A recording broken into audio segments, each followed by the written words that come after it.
to ask tough questions and piss some people like you off. That's my reputation. Including dead people who I'm going to stand up for. Oh, trust me, we are standing up for them more than you are standing up for them. Hey, what's up, folks? Special guest Bobby Sauce joins today to talk about the fact that Anthony Weiner, for some reason, went on Patrick Bet-David's podcast and was confronted on multiple topics, including the theory around the Clinton body count. Why is that a story that many people believe in? Why is that? Are the Clintons in their 70s yet? Holy smokes.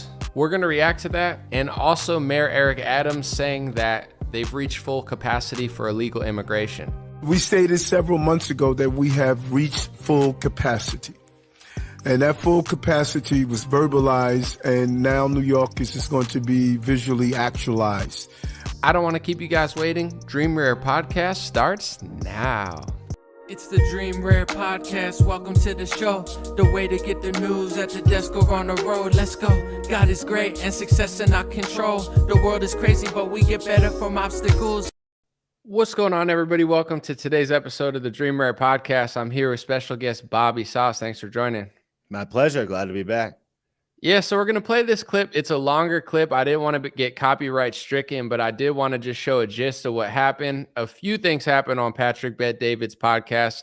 For some reason, Anthony Weiner went on and Patrick confronted him about the Clinton body count, quote unquote, conspiracy theory, end quote, asterisk, question mark.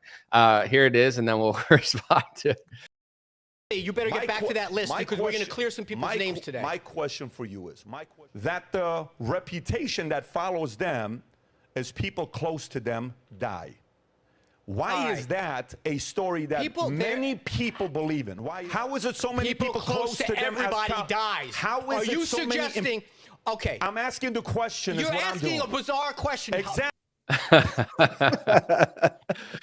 So you guys can watch the full clip on Patrick Bet-David's PBD podcast, or I think it's on the Valuetainment thing. He had a live stream with Anthony Weiner, who apparently has a radio show I haven't seen in a while, but you watched a longer clip of that. What happened? Yeah. So this guy went into the Lion's Den, which is absolutely hilarious. First of all, that Patrick invited him on, and secondly, that he was dumb enough to come on. But the guy is like a total narcissist. And Patrick basically just asked him, you have this reputation of being close to the Clintons' orbit. Why is it? He's like, we all have a reputation that kind of precludes us. He's like, why is the Clintons' reputation that people around them die? And he wasn't saying that they did anything. He's just like, why is that? And the guy just had this very, very kind of visceral and emotional reaction where he got loud and hot.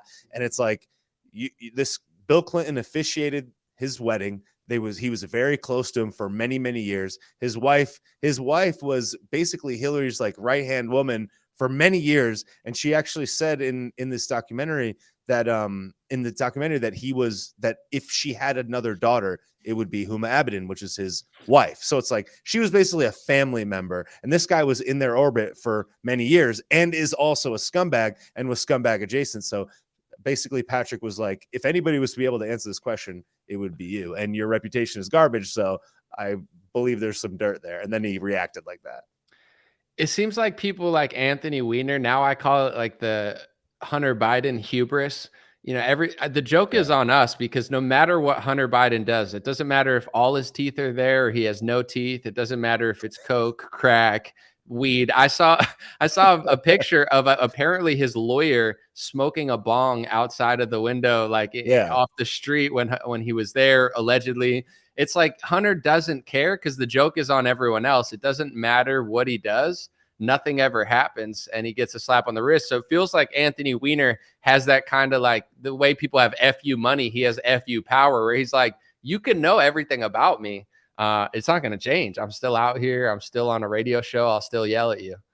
Yeah. And it's to the point where it's like, that photo of Hunter's lawyer smoking the like Hunter could have been naked firing shots into the air and like nothing would happen. But the thing that's interesting about this podcast with Anthony Weiner, which I would encourage everybody to go watch, is there's a documentary that was made about Anthony Weiner in 2016, and I think it's called Weiner, and it documents his supposed political comeback. So it basically starts out talking about how he was essentially exiled from political life, and then 2 years later, because of the sexting scandal, and then 2 years later, he decided to film a documentary of him running for the mayor of New York City, and it shows people giving him a second chance, and then all of a sudden, right in a couple days before the election, all these additional text message people start dropping. Not even the underage girl that he went to prison from, just additional people that he was doing this with, proving that he was lying. And if you actually watch the documentary, you see his nervous tics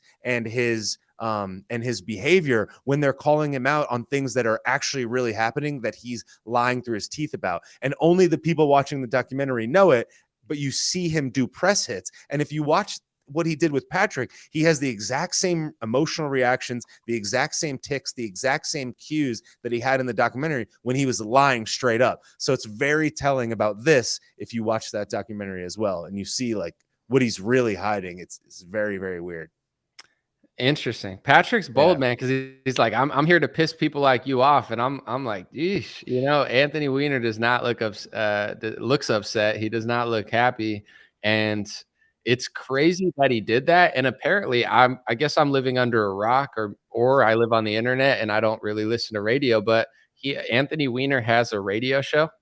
Yeah. So and one more thing I want to add before I forget. Anthony Weiner comes on the Patrick Bet David podcast, probably the first time the guy's been trending in many years. The guy knows that Patrick has millions and millions of followers, which they discuss on the podcast. And at the very end of the podcast, in the last 20 minutes, he goes, Patrick was like, you kind of came in here pretty arrogant this morning. And Patrick's other co-host was like, you kind of came in like a douchebag. And Patrick said that when the guy walked into the studio to shoot the podcast, when he went to shake Patrick's hand, he said, "What's your name?" Oh, he didn't even know Patrick's name. Well, he pretended he didn't know Patrick's name, but the first thing he said to him is, "What is your name?" And he's like, he was at Patrick Bet David Studios for the Patrick Bet David podcast, and he knew, and he knew that he flew there specifically to do it, and was leaving the next day. Knew he had millions of followers, and then Anthony Weiner lied, did the perfect political move. He was like, no. I was only asking your name because I wanted to see if people call you Patrick or Pat. And then Patrick goes, yeah, but the next question you asked me was, do you go by Patrick or Pat? So if you knew my name, if you were really asking that, you would have just said, do you go by Patrick or Pat, instead of pretending like you didn't know my name. And he caught him right in a lie, right in real time. It's just a perfect illustration of how much this guy sucks. And Patrick called him out on his live on the podcast. Yes, it was like, it was in the last 20 minutes, and he was like, "I apologize for that. I apologize for that." He's like, he's like, "You're right. I apologize for that. As a man, do you accept my apology? I apologize for that." It was like, dude, the apology, and Patrick accepted it, but it's just like, that is the tone. Imagine if I was coming on your podcast. Imagine if it was called the Anomaly Podcast with Anomaly at Anomaly Studios, and I was just like, "Oh, what's your name?" It's like, it's on the wall, bro. Wait, and didn't he say that he was going to just see how Patrick did it or something? Was that in the podcast or too? Yeah, Anthony basically suggested, he was like, "Oh, he's like, I'm kind of only here to see how you guys market the podcast." That's what he said. And then every single thing that this guy said, he contradicted later in the podcast. If you watch the whole thing, imagine. Good. Yeah, good. He does morning. Patrick Weiner does morning AM radio, terrestrial radio.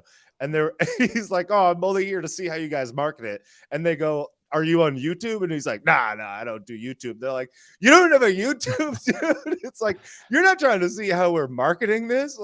The guy's just completely full of it, and they caught him in it so many times. It was hilarious. I'd be sussed out just having him he's scaling the place, and he's like, "Oh, I'm doing this because I want to see how you do it." And they're like, "Do you do what I do?" No. "Do you want to do what I do?" No. I'm just looking around, seeing how you do it. I'd be creep. I have a security guard looking at him 24/7, but Yeah, he's like, who are you? What's your name? So you came in to get roasted. You took all that, like a public roasting, just to see how he did the studio, but you don't even really want to do it yourself. I'm not surprised he's not on YouTube, because AM radio or whatever he's on, terrestrial radio, you don't really have comments. There's no comment section on the radio. But if you had a YouTube channel for it, there'd be a comment section. And most of those comments would probably not be what he would want them to be. So I'm not shocked that he doesn't have a public channel.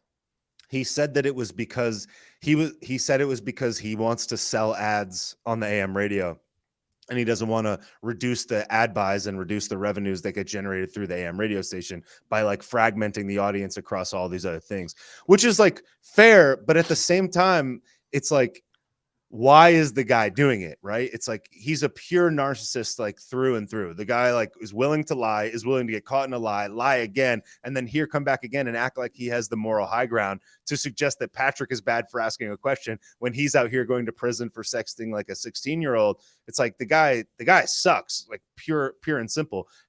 Whom listens to this guy's radio and even worse, buys ads on it is mind-blowing to me. And how many big radio stations, or all radio stations, everybody wants presence on YouTube. Everybody wants presence on Facebook, from the Breakfast Club to like Howard Stern and stuff. So that sounds like a good excuse, but I don't buy it that it's because of that. Because I would think that if you did ads and it did go on YouTube and your YouTube channel did really well, that would only raise your value of who was willing to pay what. But yeah, I think that your point about the comments and the engagement is probably why, where it's like AM radio, you fire it out. Only older people are going to listen to it. It has a limited amount of money, and he can just do his thing there. It's like, he's not interested in disseminating the message or changing his image. He's just a narcissist and saw a possibility to grab money, I think. And in that podcast, did he say, because I saw a lot of people commenting that, even on Twitter, that the radio network that he's on is like a more right-leaning network by nature. Did he explain exactly like what radio company gave him a shot on that podcast?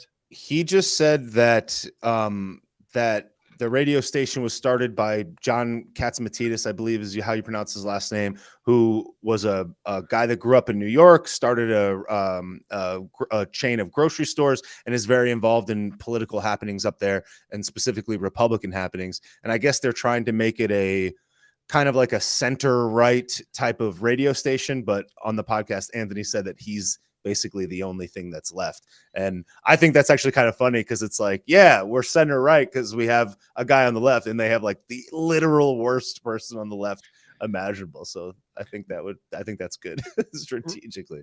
Right. And with Fox News, when they brought Donna Brazile on, they're like, we need more liberals. We'll get Donna Brazile. You're like, wasn't she disgraced? Like did she get kicked out of the Democratic Party, or did she resign? I don't, like, with the scandal there. Do you remember?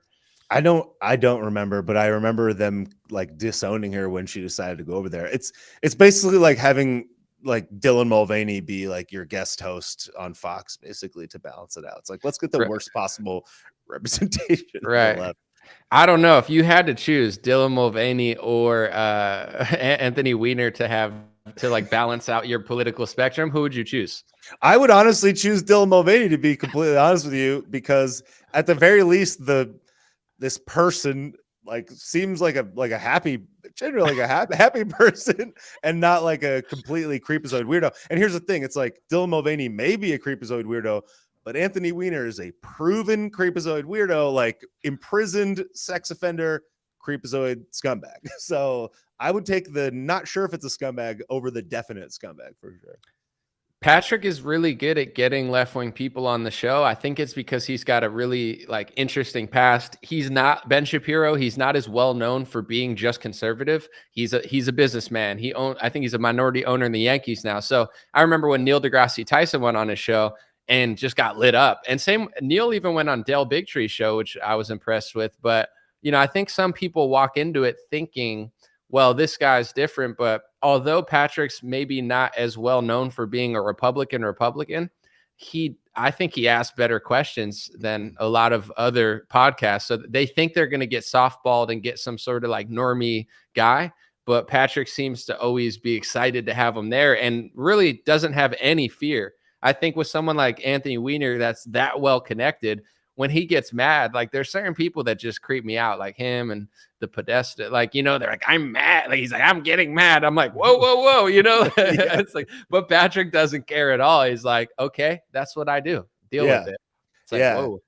I feel like it's almost like you can almost like trick them in if you're a likable person, generally speaking. And if it doesn't seem like an attack, even though it, like, for lack of a better word, is, because when you think about it, it's like you got Sanjay Gupta to go on Joe Rogan, you know, you got Peter Hotez to go on Joe Rogan. You got these people that are just objectively just completely off the deep end. Now, again, Rogan kind of plays the middle, so who's to say? But I guess Patrick is kind of doing the same thing. And actually, Rogan has acknowledged him being good at that. So I guess that's the secret angle. Don't be so definitive in your position, and you can get those people to come on and then get blasted in front of a live studio audience. That's the thing that's funny. It's like, because I was watching it and I'm like, this guy's going to get up and leave.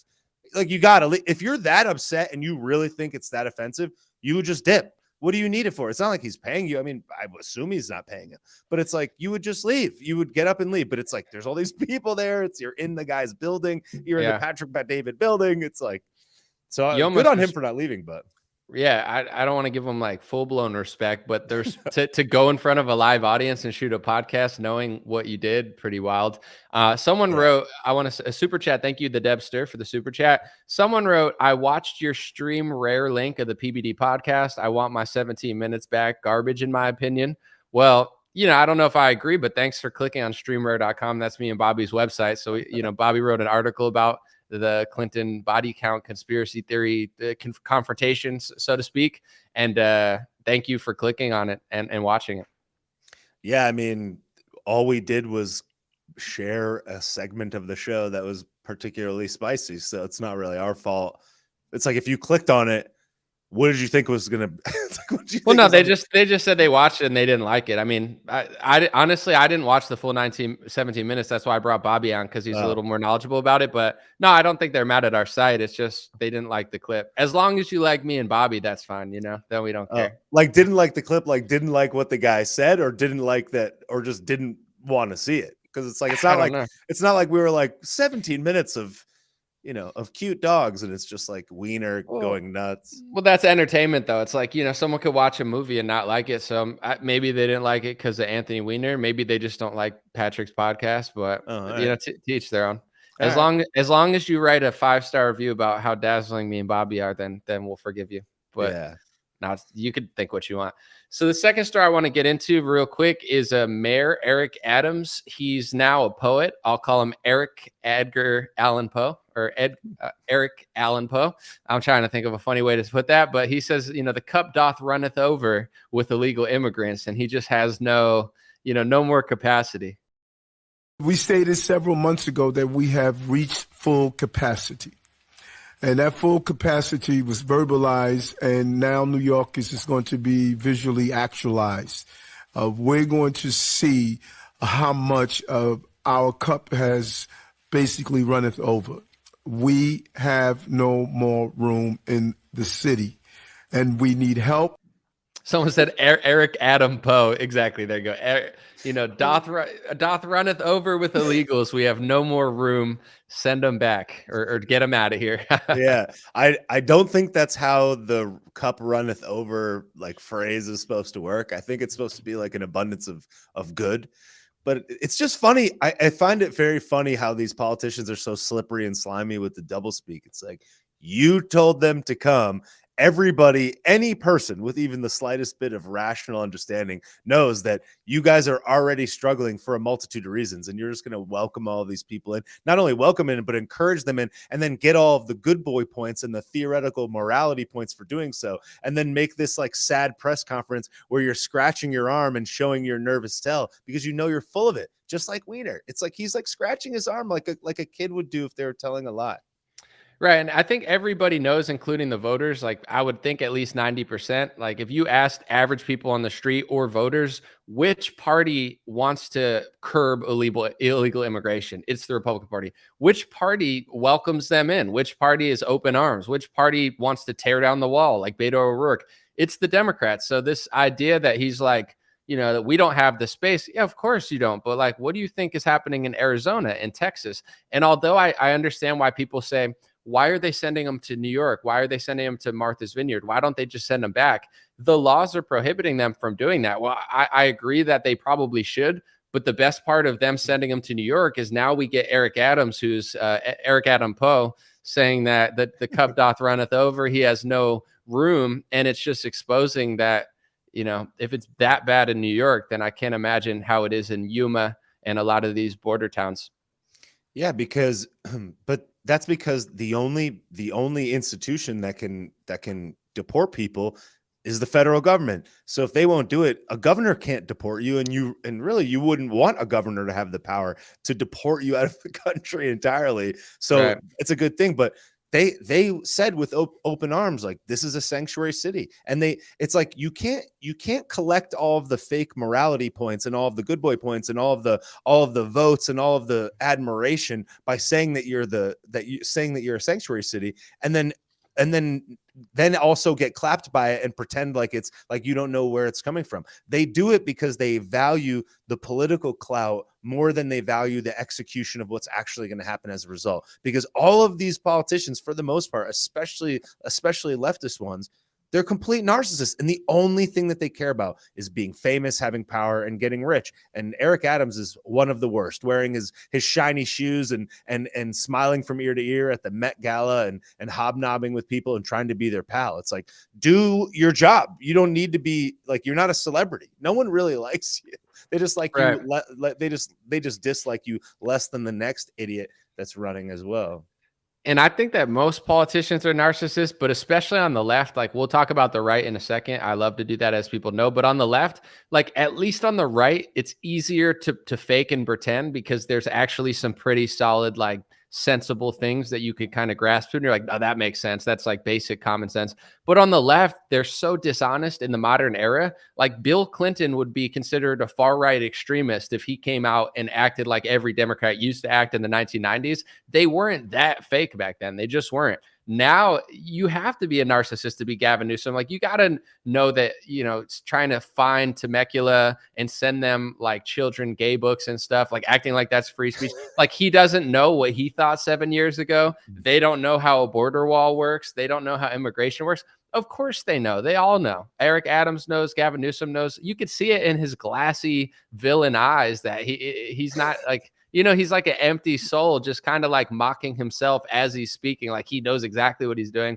So yeah. I think all politicians or most are very narcissistic, but in order to be a Democrat in this point, your whole life has to be hypocrisy and you have to play stupid. I mean, if you even suggest that like, a biologically born man shouldn't play like women's sports, then like that's too far. So you even have to curb your thoughts about that or else you're kicked out of the club. So they must just be such terrible people at this point.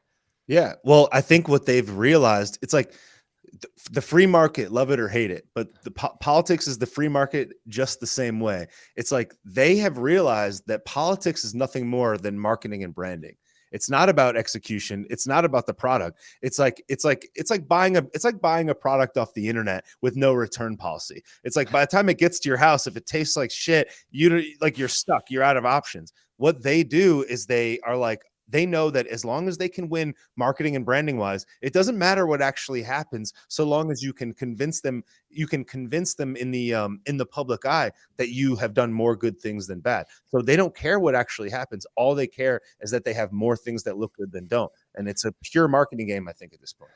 Right. And on the left, I think there's not that much truth going on. So they have to be super fake. And even on the right, I was laughing because, Matt Gaetz a few days ago was like bashing DeSantis and being like, oh, DeSantis's speeches are so boring. And I'm like, bro, you kind of talk like DeSantis, like I would say Matt Gaetz and DeSantis are very similar where like, they're not the fakest people in politics, but Matt Gaetz is by no means like the smoothest talker. He sounds like a car salesman too. Like he's selling me something at the door. So he's like mocking, his governor, which is fine, whatever. But then within the next 3 days of him doing that, he's bragging with his wife about being at a Joe Biden lunch. He's like, look, Joe Biden bought me lunch. Like he's hobnobbing with all the Democrats. And everyone was like, is this a parody? Are you serious? And then the next day they're at the Barbie premiere looking all cute, like they want to be celebrities. But anyway, they tweet, don't let the trans thing in the movie stop you from, looking at how Margaret Robbie. And then I'm laughing because it's like, personally, I don't really care what you do. I'm not going to cry about it. But now the culture war doesn't matter. Let's cry about Bud Light, but let's go see Barbie because me and my wife want to be celebrities. And who cares? Because there's a hot girl in the movie. And it's like, okay, so now the whole culture war just doesn't matter because you want to be on a red carpet with your wife. Like, these people are sometimes just as fake as the left. They're just like, it's easier to be fake on the right because there's better things to cling to that are a little bit more sensible. Yeah, as long as you yell the slogans, it doesn't matter what you do. As long as you yell them in the right place at the right time, it doesn't matter. And I don't know Matt Gaetz personally. I don't know his wife. I don't know if they seem to be nice people from everybody that I've talked to. I don't know, but it's like they were taking pictures on the red carpet at what appeared to be a premiere, which means they were invited to it separately to help build hype for it and took photos in it. So it's like, even if you say this is the worst movie ever while you're in front of the banner, you're posting a photo in front of the banner. Couldn't you have just said, couldn't you have just not gone at all? Or could you have gone, are you going specifically for the purpose of research? And then in that case, why take the picture at the banner? It just doesn't make sense to me. It doesn't add up. And at the same time, it's like, we know what Hollywood does. It's like, did you assume that they were going to somehow it was going to be good somehow all of a sudden when all of the players are involved and they do bad things all the time? I don't know. They were promoting it. They said, don't let the trans thing stop you from seeing this movie. Like they're basically telling conservatives, don't not see this movie because of the left-wing agenda in it. I don't know what's in it because I could care less about it, whether it's there or not. Sorry, I'm not Barbie's. I'm not the target market, Well, apparently his wife came out today and said to not see it. To boycott it, in fact, because it's like basically like a feminist something or other. And it's like, why post the picture in front of the premiere? Why go to the premiere at all? It's like, can't we assume that that's probably what it was going to be? What's the last time you saw a mainstream Hollywood movie not do that? Yeah. I don't know.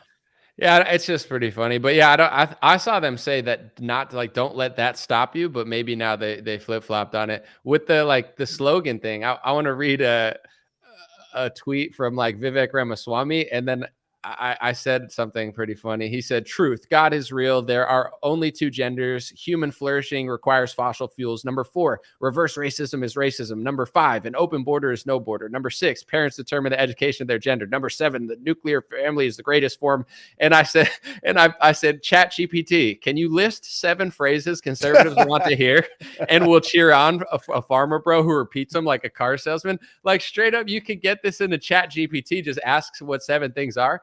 And the reason I say that, for people who watch my last 2 videos, I don't care if people grow and learn, but you have to understand in politics, do you think Gavin Newsom doesn't know he's lying? Of course he knows he's lying. Everything he says is a lie. Everything Eric Adams says is a lie. Everything you think Pelosi, she was born in probably the 30s or 40s. You think she thinks there's 1,000 genders? She knows she's lying, but when you play politics, you say what your base wants to hear.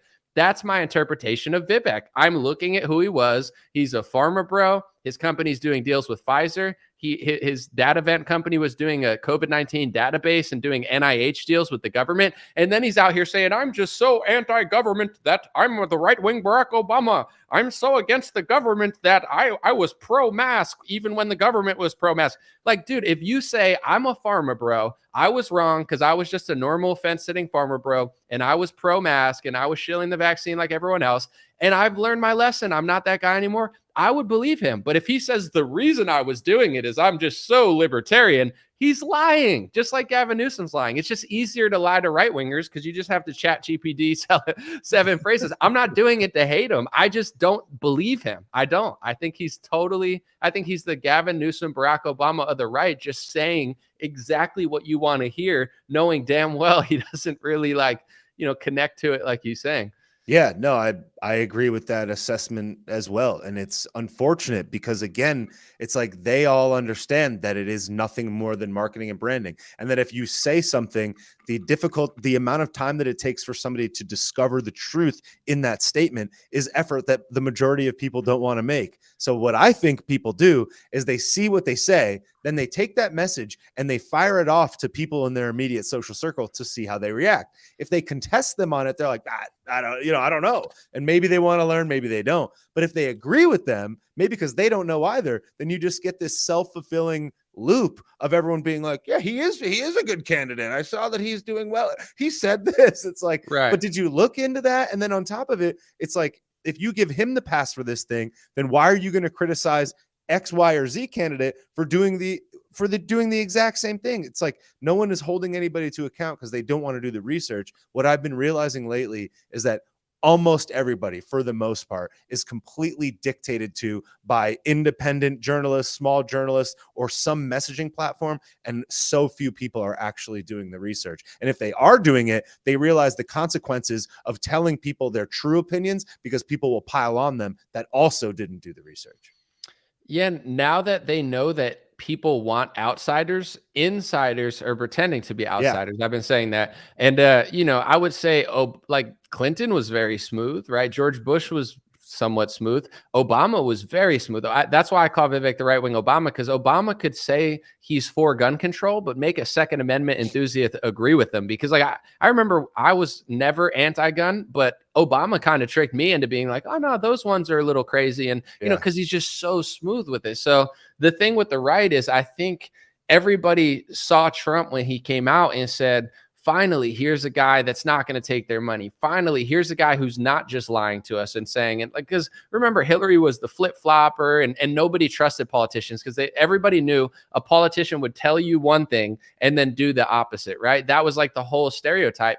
But now when I point that out about Trump, like if I say that, hey, I'm not trying to be a hater, but journalistically, he said he didn't need people's money and that would make him not sell out, but he took hundreds of millions of dollars and he did sell out. So he actually lied about that. Now you'll see people in the comments that say, oh, Anomaly's hating. It's hate speech. You're just being hateful. And it's like Vivek speaks really nice, but there's no history of him. He was complimenting George Soros' Wall Street Journal op-eds less than 2 years ago on his Twitter, which no one on the right would ever do, and say open societies unironically, like George Soros is making a great point. No conservative would do that. So I'm not hating. It's just like, I don't believe this guy. And the fact that he's saying everything I and you want to hear doesn't mean much because, like I said, with a 5-minute chat GPT, you could type in, what do people want to hear? And if you're a car salesman and you say it, you say it. So this isn't me being hateful or rude. It's just like, the Republican Party's under this spell where now, because they're so used to the Mike Pences and the Mitt Romneys who are just so unbelievably fake that it's not even like a good sale. Now there's better salesmen around that are like wooing everybody. And now people say, who cares if they didn't do it? They said it. And, it's like, I don't know. I guess now Republicans like politicians just as long as they're smooth enough. Yeah, no, that's exactly it. And it's actually it's the thing that kills me the most about DeSantis is like, he's actually a person that said things that he was going to do and then actually executed on them, but he's not good at marketing. He's not as slick. He's not as smooth of a talker. So the fact that he actually executed it, but can't communicate properly that he did and how he did it means that they control the narrative of who he is. It's like, I talk to people that are in the political orbit and they're just like, DeSantis is a rhino. He's like a controlled op. And I'm like, heck of a controlled op rhino. This guy's done more things for right-wing politics than anybody. It's like, how are you going to say that the CBDCs, that the border stuff, that all of the different things that he's been doing to protect children in school? It's like, that's his big rhino plan. Be the most effective Republican and conservative governor in America. That's his rhino strategy. He's just not good at setting the narrative. Everybody else sets the narrative for him. And that's why so many people have such a misconception of him. Whereas somebody like Vivek, who's extremely smooth and slick, he could tell you everything you want to hear and it would travel 3 times around the world before somebody did a little bit of research to find out what actually happened. Yeah, it's interesting. I know DeSantis doesn't like hang out with a lot of people. So I think like socially, people don't feel a need to be loyal to him because he just kind of stays to his own. But, Yes. you know, where other politicians are good at hobnobbing and then they have these personal connections with DeSantis, even though there's things I've disagreed with, I think he was there when Trump and Vivek weren't there for 2 years, kind of pushing back against the left. And now Vivek pops up and he's the new young guy where it's like, I'm not saying people should hate him, but he has zero track record. Like literally when DeSantis was hiring a surgeon general outside when he was pushing back, and DeSantis made mistakes, and I'm not like a full-blown apologist for his mistakes, but there's actual wins that he was doing while Vivek was running around being a pharma guy. I don't trust it. And you know, definitely there's an interesting double standard because of personality. Like Trump is a really interesting personality. So I saw Bryson shared this because some Trump person said this on Twitter. He said the reason that we can be a dick and we can be rude to everybody, like we do it because Trump is that way and it makes sense. But the reason DeSantis influencers shouldn't do that is because DeSantis doesn't do that. So like it's not on brand when you guys do it. And Bryson was laughing at it. So it's like you guys could be dickheads because Trump is a dickhead sometimes, but like no one else can be. Like the pompousness of even that comment alone, like I'm gonna do this because he does this, but you shouldn't do it back. Like just take the disses and take the insults, but don't dish him back. Just let me just shit on you. It's like, yeah. Well, it's actually kind of an interesting lesson.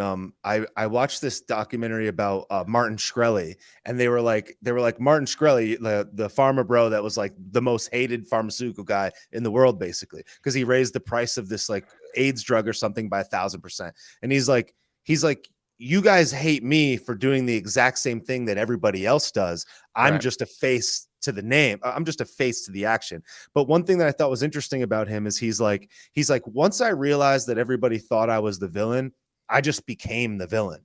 And I think about how in 2016, it's like Trump was the guy that was going in bull in a China shop and was like, you're fat, you're dumb, you're a loser, nobody likes you. And it's like, that's hilarious. You almost like revert to, if they're going to think we're the devil, then let's just be the devil. Right. It's like, we liked to play into it. We liked to laugh about it. It's like, you call Chris Christie a sloppy pig. And it's like, that's hilarious. The juvenileness in you says this is okay because we're right in this battle. And now here we are 7 years later, and things are clearly devolving and a lot of bad things have happened. And now we have to replay this game. And it's like, do we really need to do that? Now that we've realized that, like, all right, there's a lot of bad things that happen. This made a lot of sense in 2016.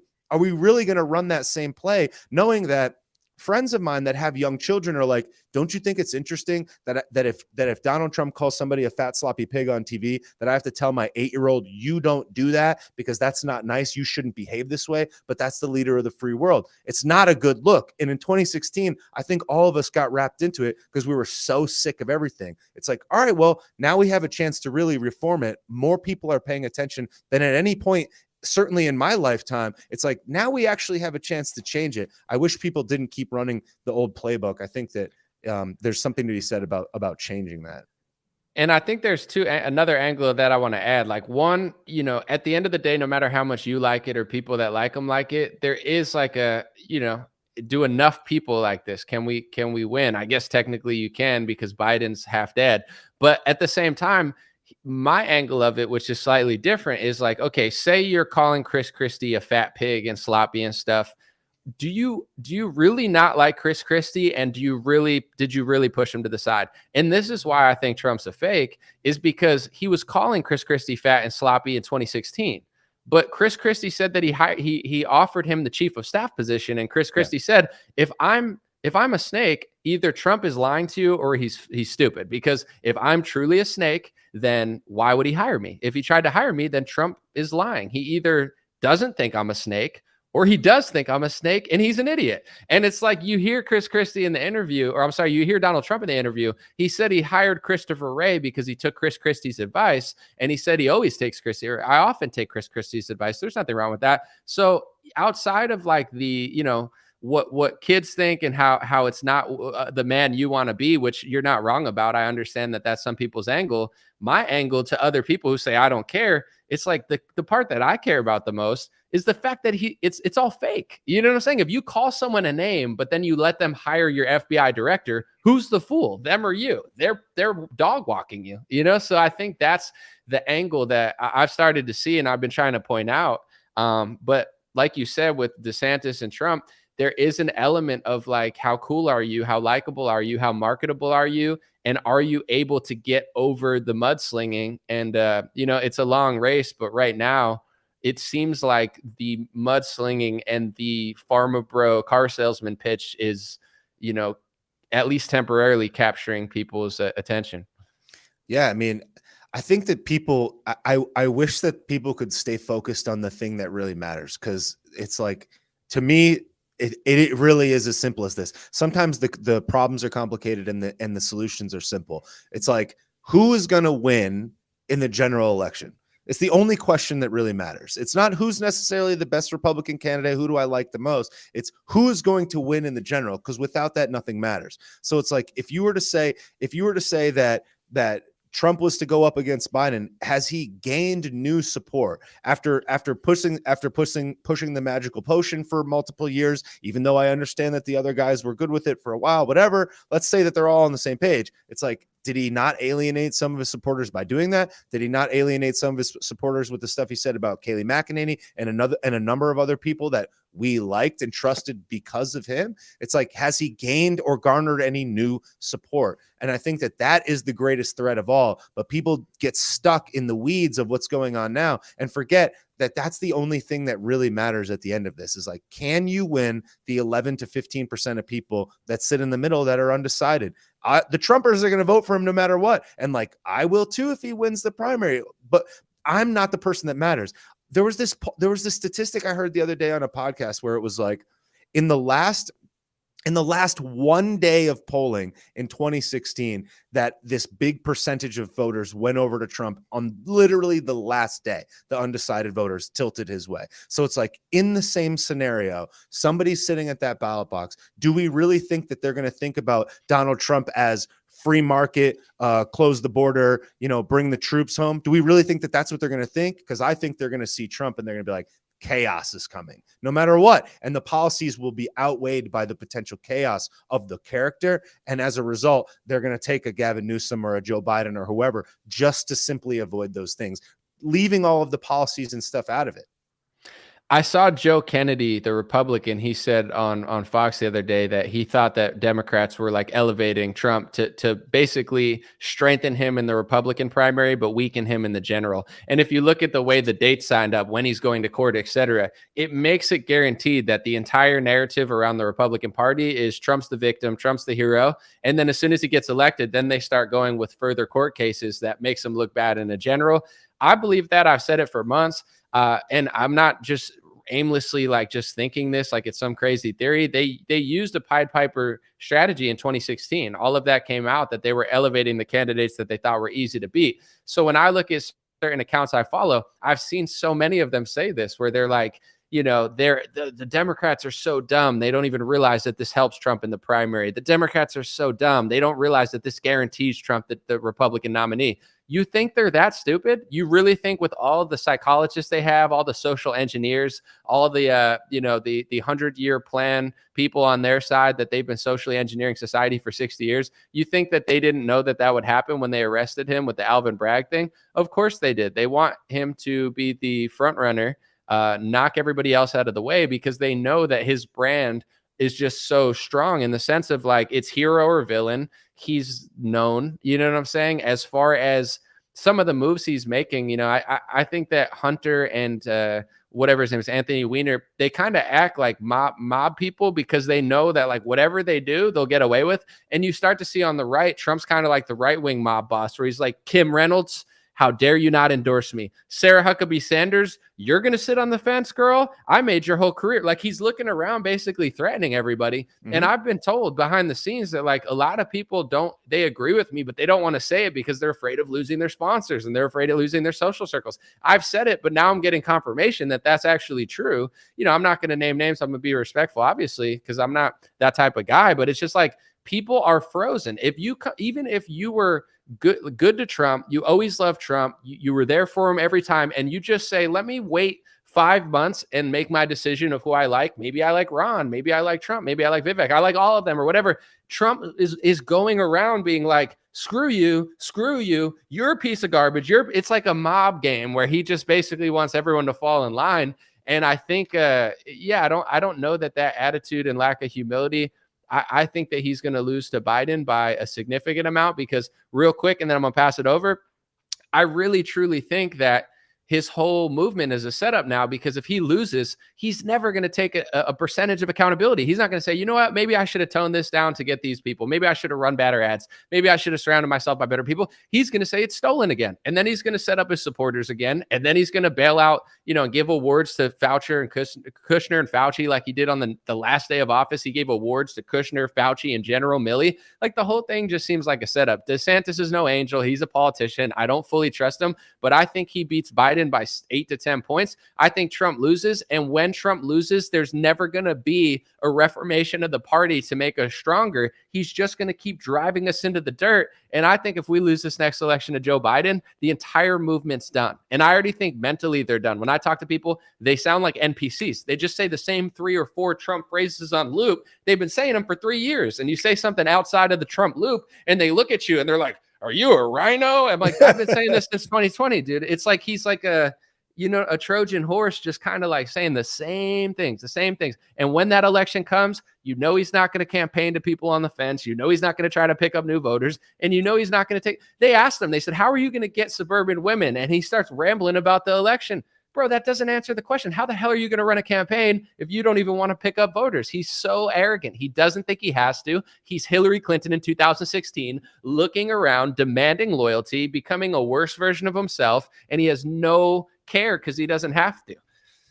Yeah, no, I completely agree with all of that. And it's unfortunate, dude, because it's like, if it was really about the Republican Party and it lasting beyond him, whether he was to get elected or not, I just don't understand how any person that's out there really paying attention to this could suggest that a politician that's been as effective as DeSantis, whether you like him or not, isn't doing things that are good. It's like there's an objective large quantity of things that are good, yet Trump has somehow, through himself and his surrogates, convinced people that Ron should never, I'll never vote for Ron ever. It's like, whether you think he's going to lose in the primary to Trump or not, to suggest that this guy should never be anything or is a rhino, or to smear him as some type of deep state, it's like, he's objectively, at the very least, the second best conservative politician that there is. So in the event that Trump does lose, what I wonder is, like, are people going to say that Ron is good now when he's the only governor that's actually doing anything? Or is he intentionally cratering all of that attention purely to win this, and not even really considering the country and the party and what really matters in the long term? I really think it is a lot about him now. And I think that that's a losing message. Well, I mean, this is the perfect example to people who can follow and stay calm. From 2020 to 2022, Trump was saying that DeSantis was doing a good job. All these Trump people were saying Florida's the free state. They're open. They're doing a better job than Cuomo. People aren't dying. The data's rigged. The data's fake. They're overcounting. They're trying to make Florida look bad. Everyone said that. I said that.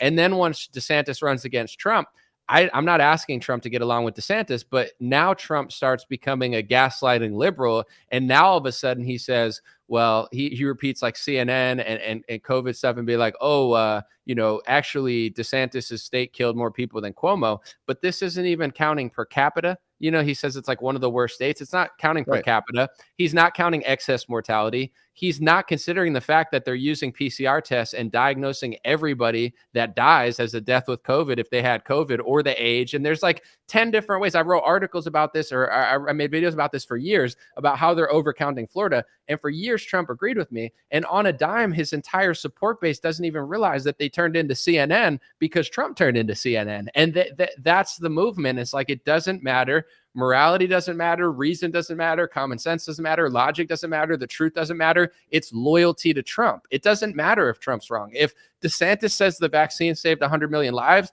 DeSantis is a psychopath and a liar. But if Trump says the vaccine saved 100 million lives, then maybe it did. Or if it didn't, we just have to shut up. It's turning into like a satanic cult around a guy that has nothing to do with conservatism. It has nothing to do with fighting big pharma. Literally, if Trump says the sky is blue, it's blue. If it says it's brown, it's brown. And if Kim Reynolds doesn't say it's brown when Trump says it's brown, even if it's blue, then she's the problem. If Sarah Huckabee Sanders doesn't jump when Trump says how high, he's like a mafia boss. You know, he's like, do whatever I say, no matter if it's right or wrong. And if not, you don't get a seat at the golden table. That's why people like Byron Donalds and stuff, they, you know, when Trump says jump, they say how high, sir? Yes, sir.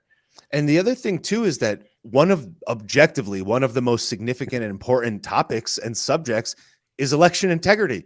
It's like DeSantis outlawed ballot harvesting and put together the best election integrity of any state in America. So it's just like, this guy's doing the literal thing that supposedly turned the whole country upside down, and he's done the most for election integrity of any governor.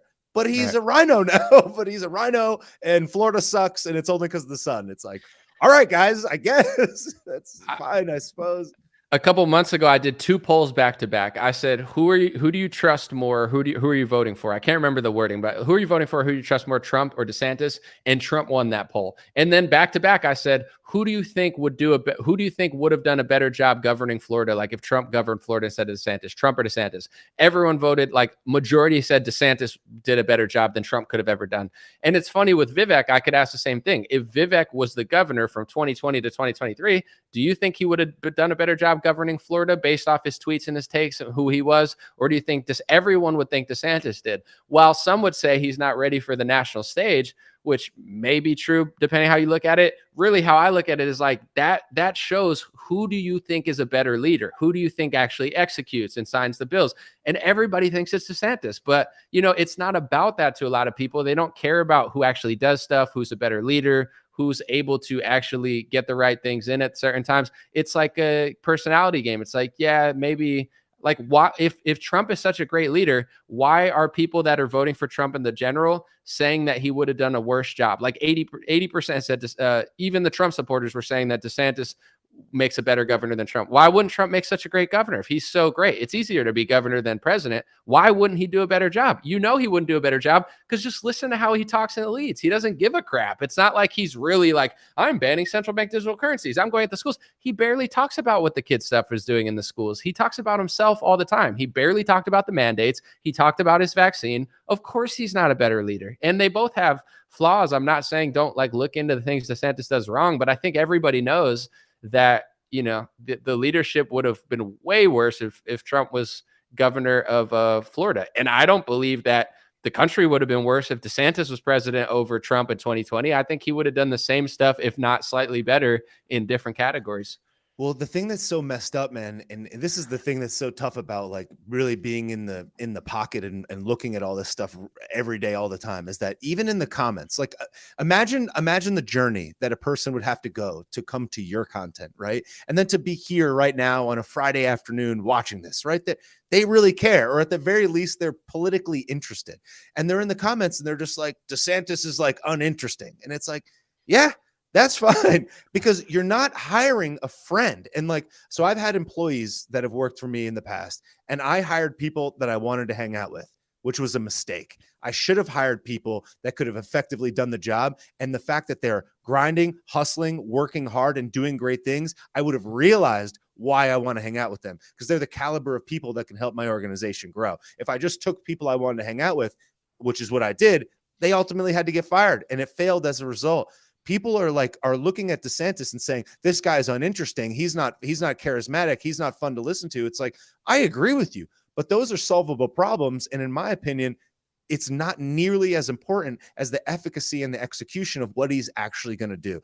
he can become more charismatic. Once he gets more on stage, he can have more of a personality. But even if he doesn't, do you really want to vote on personality? That's what your grandma votes on, is personality. That's what your parents voted on 20 years ago. I just wanted to have a beer with him. You're not going to have a beer with him, and he's going to drive your country into the ground. Let's try to focus on what really matters. And the fact that people could be this awake and this tuned in and this interested in it and still say, well, he's not charismatic, as if that's a real criticism, I think is unfortunate, because you should be taking that information and say, how do I convince other people that maybe this isn't as important as I think it is? We want him to be presidential. We want him to be a leader. We don't want him to be 4'11". We don't want him to be scrawny and quiet. We want them to stand strong for America. But I think that these are solvable problems that can happen over time. And I still think it's early, even though a lot of people are suggesting this guy can drop out. While 85% of the country is on vacation. It's the middle of July.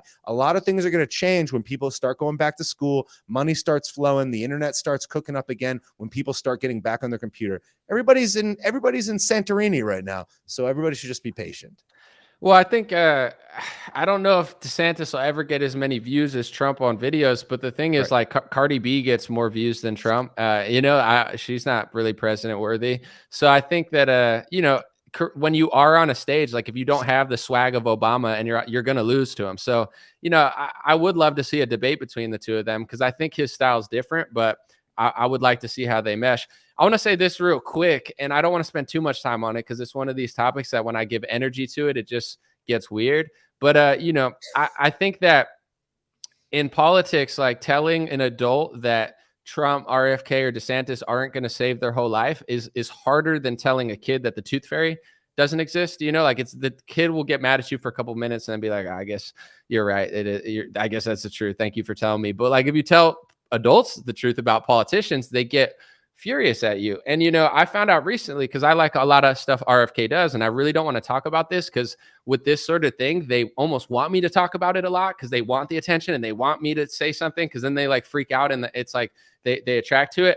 But, RFK is now marching around with the rabbi who was smearing me, trying to basically tie me to the Texas shooter and, say that I'm like a Latino neo-Nazi and like crazy stuff like that. Like, this guy went on a smear campaign and started tagging me and stuff. And I don't even really care about little names, but I'm like, I have nothing to do with this shooter just because I'm part Latino. I'm mostly white, obviously. But, like, now you're going to tie me to, like, the craziest Latino right-wingers or whatever. Like, this was some crazy smear campaign against me that started, like, growing. They're calling me anti-Semite. That's the guy that RFK is marching around with. So it's like, there's a 0% chance I vote for that guy now. RFK is a nice guy, but, like, that's who he's aligning himself with. And that person has really just said things that are just totally not true about me. And it's one of those things that I addressed it one time. And the more I started addressing it, the more people started, it's almost like they wanted me to keep talking about it so they could, like, react. And I'm over it, because I don't hate anybody. I have love for everyone. And some of these things, agree to disagree. When you're a public figure, people are going to say stuff. But, like, one of the most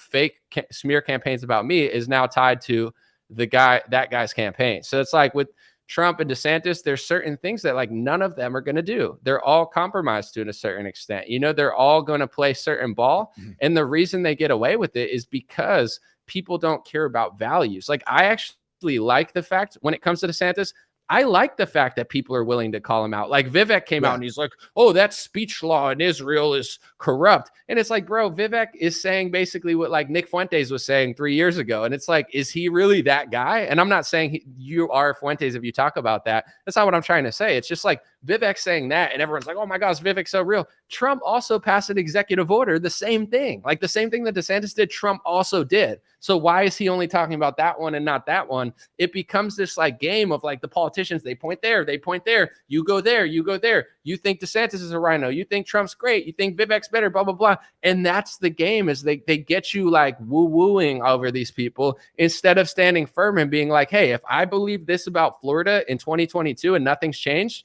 I'm not going to morph into CNN and say that he killed more people than Cuomo if I didn't believe that a year ago. They get you through this, like, manipulation of idol worship. And it's, between all of these people, including RFK, who, by the way, is really good on big pharma, but he's a liberal. You know what I'm saying? He's going to pass. He's going to be like Obama if he gets in office. He's going to put Obama-like judges, Obama-like gun control rhetoric. People got to pay attention. Yeah, and well, that's the thing. That's another thing that kind of actually leans back into what I was saying before about the execution of the policies and who's more electable in the general. Because it's like if you were to trace back each one of these candidates with the same degree of scrutiny, you would find that Trump took money from bad people, had fundraisers with bad people. DeSantis takes money from bad people, has fundraisers with bad people. Vivek, it's like every single one of them, through the simple nature of the game and playing the game, has something that you could connect the dots to and say is bad at some stretch. So it's like if we were to look into each of them with the same level of depth and veracity, I think that we would find that they're all, generally speaking, on the same ground as that's concerned. So it's like if we can agree that they're all relatively even there, then we have to just look at the surface level stuff that most people see instead of that stuff, which is like what I'm saying. It's like, do you think this person is going to effectively execute on what he says? Does he have a track record of success? Does it appear that he's fighting for us?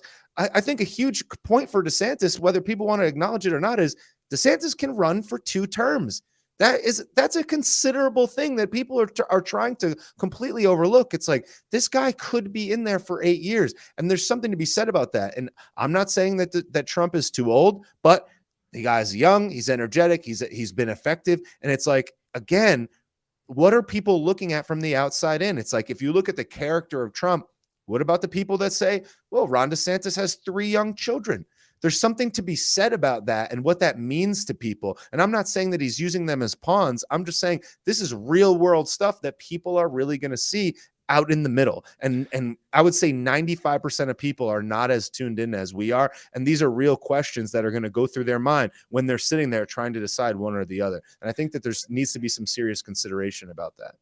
So someone said in the comments, Anomaly hates everyone. I'm not hating. I'm trying to do journalism. I'm not going to use the word that starts with a C, but a lot of people will call them hot dogs. A lot of people are hot dog gobblers, but they're pretending to be citizen journalists. I'm not a hot dog gobbler. I'm not Joey Chestnut. Okay. I'm trying to do journalism because all politicians are car salesmen. They're not to be worshiped like the Las Vegas Raiders.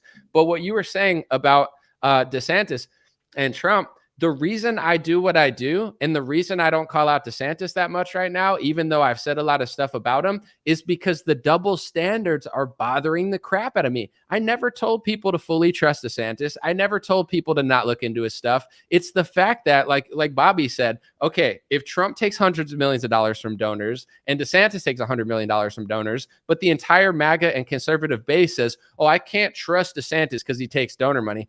Also, Trump takes donor money. So like Bobby said, the playing field is even there. It's not, Trump is not above that. He pretends to be, but he's not. If you say, well, I can't vote for DeSantis because he takes Soros money, it's not true. And Soros never endorsed him. Soros thinks that DeSantis is going to win the election, and Gavin Newsom thinks that Trump's going to win the election. Those are not endorsements. If I say that I think that Gavin Newsom's going to beat Biden because Biden sucks and Gavin Newsom's smooth, I'm not endorsing Gavin Newsom. That's a prediction. So Soros didn't endorse DeSantis. DeSantis, to his credit, fired a prosecutor linked to Soros. I think he was one of the first ones, if not the first one in the country to do it. And yes, the two biggest connections to Soros, factually, is Donald Trump, who took a $160 million loan from him, and Vivek, who got a scholarship from Paul and Daisy Soros. And although he acts like he doesn't like Soros or doesn't know Soros, he tweeted a Soros op-ed in 2021 agreeing with his open society, like little spiel about China. So all I'm saying is I'm not saying to trust DeSantis. You shouldn't. I'm not saying to not call out the donors. You shouldn't. But if your reasoning is I don't trust DeSantis because he's surrounded by too many Bush people, but the same guy that you're mad at worked on the 2020 Trump campaign and Trump hired over 30 Bush people, your logic doesn't make sense. If you say Trump's better on foreign policy and that's my main reason and you could prove it, I'm totally fine with that. But 95% of people aren't making sense anymore. So I'm trying to level the playing field. I'm not telling you to trust DeSantis. I'm just telling you, if your thing is like, if Hillary Clinton sells vaccines and Bill Gates sells vaccines, they're evil. But when Donald Trump calls himself the father of the vaccine and uses socialism to bring it, that's fine. Well, then you don't actually believe what you say. So that's why I'm doing what I'm doing. The same thing that Bobby's talking. It's the double standards. I see that DeSantis runs to a foreign country and passes a bill. I see who Donald Trump pardons. I see that Donald Trump does the executive order. border. But the thing is, the playing field is even there. Trump does that, and DeSantis does that. And Vivek has done nothing. He's worked for Big Pharma his whole life. So he has no track record to go off of. But in general, with DeSantis, when I even up all the things that I don't like about DeSantis, Trump does all of those things. All the things that people are saying DeSantis does, I agree, but Trump also does it. But when it comes to leadership on topics that I actually care about, like who came around way quicker during the pandemic? DeSantis. Who hired an outsider to fight Big Pharma? DeSantis. Who put together a grand jury against it? DeSantis. Who lies about vaccine injuries, even though he used to talk about them before he was president? Trump. Who hired somebody and did a council and live streamed a bunch of people who got injured from the COVID-19 vaccine? DeSantis. So it's like, who's been the first governor to ban central bank digital currencies? DeSantis. Do you think Trump even cares about it? He probably doesn't even know about it. You know what I'm saying? Who's the one who's led the way for 3 years on the childhood sexualization stuff? It's DeSantis. He's the best governor in the country, despite all his flaws, and all his flaws that I want people to call out. Trump does all those same things, and it's these Trumped out influencers that are trying to gaslight you into thinking he doesn't do those, or when he does them, it's a secret Nikola Tesla time machine plan. It's not. These people are lying. I'm trying to just even the playing field. That's all I'm doing. Yeah, no, and all of that is 100% accurate. And what's so funny about it is that they use those examples as the justification for why DeSantis should drop out of the race entirely and shouldn't even compete. It's not like, oh, I don't think he would win in the general. Oh, he's not effective. Oh, they're just like, no, he's a rhino because he does all these things that Trump and Vivek also do. So therefore he should just leave the race entirely. So it's like that position is so laughable to me. And the other thing that makes me exceptionally upset is like when Carrie Lake was running for governor in Arizona against Katie Blobs, people were like, would you call her Katie Blobs? Yeah, Katie Blobs. Hey, that's my favorite cat lady. Be nice to my librarian. No, God. So she said that she wouldn't debate Carrie Lake, and everybody was like, that's because you're going to lose to her, right? And they were like, hey, it's politics. She pretends like she doesn't want to give her a platform, whatever, even though she was doing really well in the polls and was very popular. But and I made a video and was like, the disrespect that this shows to your constituents, that if you're so much better, then mop the floor with her. Like, go in there and destroy her then and prove why you're so great. You owe that to us. It's not like there's 20 debates that are 3 hours long on Joe Rogan. It's like two people standing up for an hour and a half once or twice. You owe that to the constituents more than manufactured commercials or news hits. Well, we all felt that way. Everybody on the right felt that way. How disrespectful to your constituents. Now, if Trump says that he might not debate DeSantis, he's doing the exact same things, but then they'll run cover for him and be like, well, he's so far ahead, he doesn't have to. It's like, you can't have it both ways. And if he's so much better than DeSantis, let the best man win. They're saying he should drop out 6 weeks or 3 weeks or 5 weeks or whatever into the campaign before it even starts, before any of the debates. And if they let this guy get away with not debating him, it just shows that they don't care about what's actually going on. They've put their flag in the sand. They're going to stick with it all the way through. And they have this strange loyalty because Trump says loyalty, loyalty, loyalty, when the only loyalty is you being loyal to him. He's not loyal to anybody. He's not stuck his neck out and taken a shot on the chin to protect anybody. He hasn't shown any loyalty. It's either you show loyalty to him or he destroys you. He has no loyalty the other way around. Yet everybody is sitting here thinking that Trump is their friend. He's a person you know. He's a guy you like, as opposed to the person that is employed by you. I don't need to like my employee. I just need them to successfully execute at the tasks and move forward the mission. I have to be willing to fire you if I don't like you. But people are looking at the president as a guy that we're going to have beers with, not understanding that I understand that 10, 15 years ago. But now when every single thing could possibly be at stake, that policy and that view of it no longer is effective anymore. And at the end of the day, for me at least, like, don't lie to me, right? I know enough, and I think a lot of my audience knows a lot. I don't think you're stupid. I think you guys know enough. So if I come out here, right, say you like me, you follow me for 3 years, 4 years, Anomaly, you're my favorite, whatever, and I just start gaslighting the crap out of you, telling you that Cuomo, DeSantis had more people died than Cuomo, and like I just make a whole 180 turn of all the information I just gave you of why that's a lie.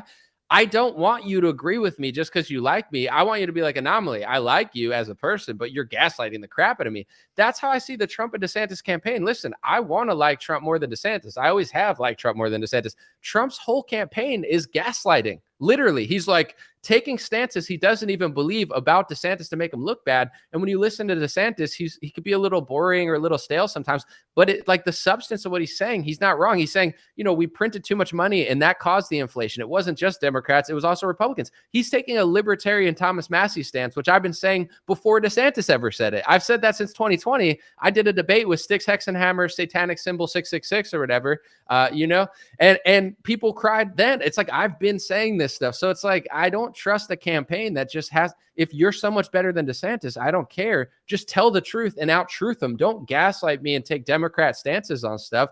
It's nuts. And one of the things with the whole DeSantis and Vivek, I've said from day one, and I still mean it, iron sharpens iron. After what Trump did and who he became, I don't believe he should go unchallenged. I'm glad he's being challenged. I want people to challenge him because I want the party to get better and not him feel like he just deserves everything without changing or learning. So I like the fact that that's happening. And when you look at what people say when DeSantis ran, even though he wasn't a farmer bro in 2022, he was the governor of Florida, unlike Vivek. You know, people are like, DeSantis should have stayed in Florida. Why? Because he shouldn't have challenged Trump. Why? Because he should have waited. Why? I want him to challenge Trump because he did a lot of things better than Trump. So even if he loses, I was glad day one. I'm like, good, someone's challenging Trump. Hopefully, like, you know, even RFK running. I'm glad RFK is challenging Trump. I'm glad he's out there talking about his Pfizer deals and stuff. Good. I don't care if he gets 1 vote or 1 million votes. People need to be challenged. But they say, how dare Ron DeSantis challenge Donald Trump? It's his turn. He's the man. No one should even come close to him. Those are the same people saying, we're so glad Vivek's surging in the polls. We're so glad he's challenging Trump. It's because he's not the real challenge. He's like the sheepdog who's there to take all the young votes away from DeSantis because he's a pharma bro who seems like he says everything except criticizes Trump. He's like, oh, DeSantis is a mini Trump. He has no insight of the things that DeSantis did better than Trump. Vivek's just like and then he's doing so good. If you're so mad that people are challenging Donald Trump, why are they all praising Vivek for allegedly challenging Trump so hard? Because he's not challenging Trump. It's the father of the vaccine and his little pharma bro. You know, that's what Turning Point's doing now. And it's not just Turning Point. I'm just saying they spoke there. Well, the thing that's crazy is, like, I made a video yesterday about the messaging, and it's like Trump could have elevated himself above anything that DeSantis could have ever done by being honest about it and actually praising him, but explaining why he was better and would be more effective despite that, and teeing him up for a future run. But instead, he's like, he's a loser, he's a rhino, he can't be trusted, weaponize everybody against him to destroy him for the future. And when instead he could have just been like, I'm going to be better on foreign policy. Here's the 150 things I did right. Here's the things I did wrong. DeSantis is a great governor. I endorsed him because he was a great governor and he executed on it. But here's why I'm going to be better than him next go around. Instead of saying he's a meatball loser and, oh, what is he drinking with underage girls? He could have approached it completely the other way. And all of us would have elevated even more respect for him. And then DeSantis would have had our vote in addition after that. But that's not what he decided to do. That's not how he chose to do it. And then what's even more interesting about it is you have Donald Trump Jr. coming out and saying, oh, well, let's not boycott. Let's not go through with the most effective conservative boycott of Bud Light because they donate to the Republican Party, giving you a nice look under the tent of how they really feel about it. And then Trump comes out and says, oh, why is DeSantis going after Disney? Disney is just a business. It's like Disney had an unfair advantage over every other business in Florida, which is very not free market capitalism. And in addition to that, they got involved in the political discussion on their own accord. They said that they were going to specifically fight and invest money to fight the laws that were being passed on behalf of Florida citizens. It's not like DeSantis just woke up one day and was like, screw Disney. In fact, Ron DeSantis got married at Disney World. He was born and raised in Florida and probably went there his entire life. But it's like, if they come for you, he has to defend the citizens of the state of Florida. And that's exactly what he did. And then here comes Trump and says, oh, why are you going to go against Disney? That's just a business. It's like, he's being contrarian just for the point of being contrarian, as opposed to what actually makes sense. And it's big ups on DeSantis because he's done so many of the right things. To now have people say he's a Soros paid off, whatever. It's like, all right, guys, I guess this is why I'm glad he ran, because every time he hits Trump from the right, Trump goes to the left, and he proves what you're saying, that he'll do whatever he has to do to maintain power, and he has no convictions to any of his stances. Yeah. For example, with this stuff, it's like it's very like mafioso in the sense of like Trump is like, just support me, like me, get out of my way. You know what I'm saying? That's kind of his strategy. Like, how dare you not endorse me yet and wait, don't wait, come for me. Like looking at everyone, dude, you're all screwed if you don't come for me. But then when you listen to him talk, like say I listened to DeSantis talk about Trump, and I'm challenging you because I'm sure that everybody makes mistakes sometimes. In the comment section, tell me one thing that DeSantis has said about Trump that's a lie. When I watch DeSantis interviews, he says that Trump, was way too close to Fauci and didn't like, nip him in the butt enough. Is that wrong? He says that he gave Fauci a presidential commendation on his last day or second to last day in office, and General Milley, he gave him an award. Is that wrong? He says that the money printing that the Republicans did that led to inflation. Is that wrong? You could say what you want about DeSantis, but I can't find a single thing he's saying about Trump that I wasn't saying 2 years ago before DeSantis even said it. So it's like, I've already told you that I agree with all that stuff. When you listen to what Trump says, Trump's taking the stance of, well, why go after Disney? The Bud Light boycott. Oh, go easy on them. Florida killed a bunch of people and more people than Cuomo. He doesn't believe those things. Trump is showing you he's like a mafioso boss of like, get the hell out of my way. Get the hell in line. How dare you not endorse me, Kim Reynolds? How dare you even speak a poll that I don't want to hear, Kayleigh McEnany? How dare you not come out and lick the dirt off my shoes, Sarah Huckabee Sanders, who I don't even care for, by the way, because she was yucca selling the Trump vaccine to the South like a little bootlicker she is, but whatever, but it's like she licked his boots, but now she's not licking them enough, so Trump's crying. Long story short, it's like, this is the type of person he is. From a Game of Thrones perspective, it's kind of fascinating, but as far as does he even care about any of these topics at all? Like, I'm convinced if DeSantis comes out and takes a conservative stance, and then I just see Trump move to the left, now they got his campaign calling DeSantis an anti-gay bigot, because DeSantis pointed out, guys, when it comes to this trans stuff, Caitlyn Jenner, who's on the Trump train, God bless Caitlyn Jenner and the whole family, but, Caitlyn Jenner is the one who normalized all the trans stuff in America, and that's Trump. And then also Donald Trump made a decision himself to overrule, I think it was Miss Universe when he controlled it. In 2012, Trump was out there saying he thinks that transgender should compete against biologically born women. Between Donald Trump himself being one of the first ones before Caitlyn Jenner to make that decision to let biologically born men compete with women, and Caitlyn Jenner, these are the two, I would say, renegades of the slippery slope. So when Ron DeSantis starts pointing this stuff out, Trump's campaign starts calling him anti-gay and a bigot. And someone in the comments says, Anomaly's woke. You're so lost that you're not even listening to what I'm saying. Trump is woke. Trump brought woke to America. Trump still is woke. And when you challenge Trump on his left-wing views, he moves further left. He doesn't say, no, you're wrong. I disagree with that. He'll be like, oh, you're a bigot. Oh, you don't want to, his campaign say, oh, you don't want to celebrate Pride Month for a month? What do you hate gays? That's what Rick Grinnell's saying. It's like they are the left. This is a cult of personality movement around a guy, and nothing matters. I'm convinced if Trump came out and said anything, that people would either co-sign it or make an excuse for it. Yeah, no, it's absolutely right. And they're not holding him to any account, and they're completely overlooking all of these things that he's actually said and done. And it's like, I actually find it interesting too. It's like, the thing that DeSantis is doing that's like in a lot of ways, and I don't know what other word to use, but is somewhat heroic, is he's coming out and I don't like to use that word, but it's just the best one for this moment, is that he's doing all these things and fighting on behalf of children and the indoctrination of children that will ultimately become the future leaders in America. And he's going to protect these people that if he was to completely overlook them and not pay attention to them and not focus so much of his time and attention on them, it's like he's not getting any votes from kids. These are not sensational headlines, but he understands that that's the most significant thing to do to impact the future of the country. And it's like coming out and protecting kids' curriculums in schools and protecting them from this indoctrination, he's doing because he has young children and he sees how bad and pervasive that will be over the long course of time. So it's like, this is a really good thing that he's doing. And he is objectively the most outspoken person for this in the entire country, the most effective for this in the entire country. And it's like, I wish people could read in between the lines and see that it's like, if this guy is a rhino, Soros, bought and paid for, a controlled op, why would he be doing those things? He wouldn't.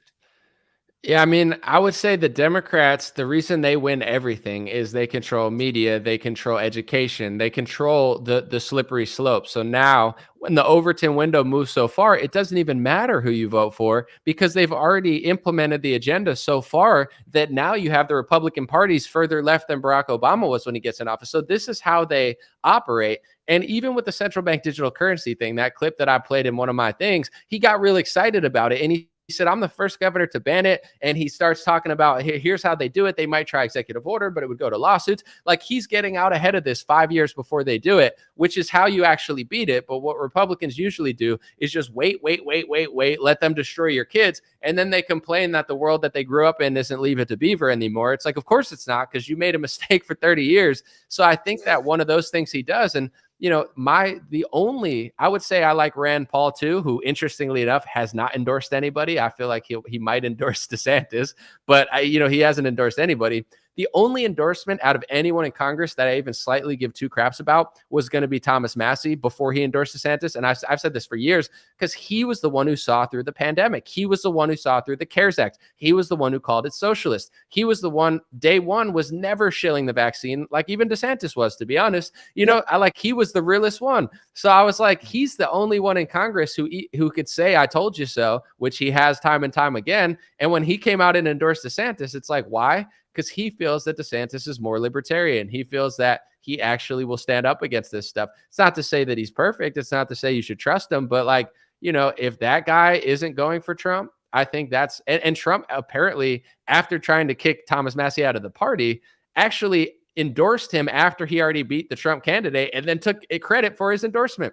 That's another funny thing where it's like, how many people have lost elections? Dr. Oz, Herschel Walker, you never hear about that, but Trump says to anybody who he's ever endorsed to, one, you owe me everything. You owe me your whole life. What about the candidate who lost by 10 points, who never made anything? What about the hundreds of people you endorsed who nobody even knows their name because they don't matter in national politics? It's like a very narcissistic thing to take credit for everyone who does good. And then he even took credit for Thomas Massie's win and counts that on his account, even though 2 years prior, he tried to kick him out of the party. And I mean, we could talk about this too, but the fact that MAGA tried to kick Thomas Massie out, it's not about values. It's not about who's a good congressman. It's not about who could fight the left. It's about who gets on their knees and licks Trump's shoes. And I'm laughing hysterically at Trump vaccine Sarah Huckabee. I called her Sarah Huckabee Sanders a while. I feel bad for that, but it's too funny. But anyway, it's like she was licking Trump's shoes for years just being a shill. And now that she's not shilling hard enough, he comes out and starts bashing her. And I say, let him fight. I don't care about either of them. But it's so funny that that's the type of person he is. He's just looking around like, get over here. Do what I say. Yes, yeah. Daddy.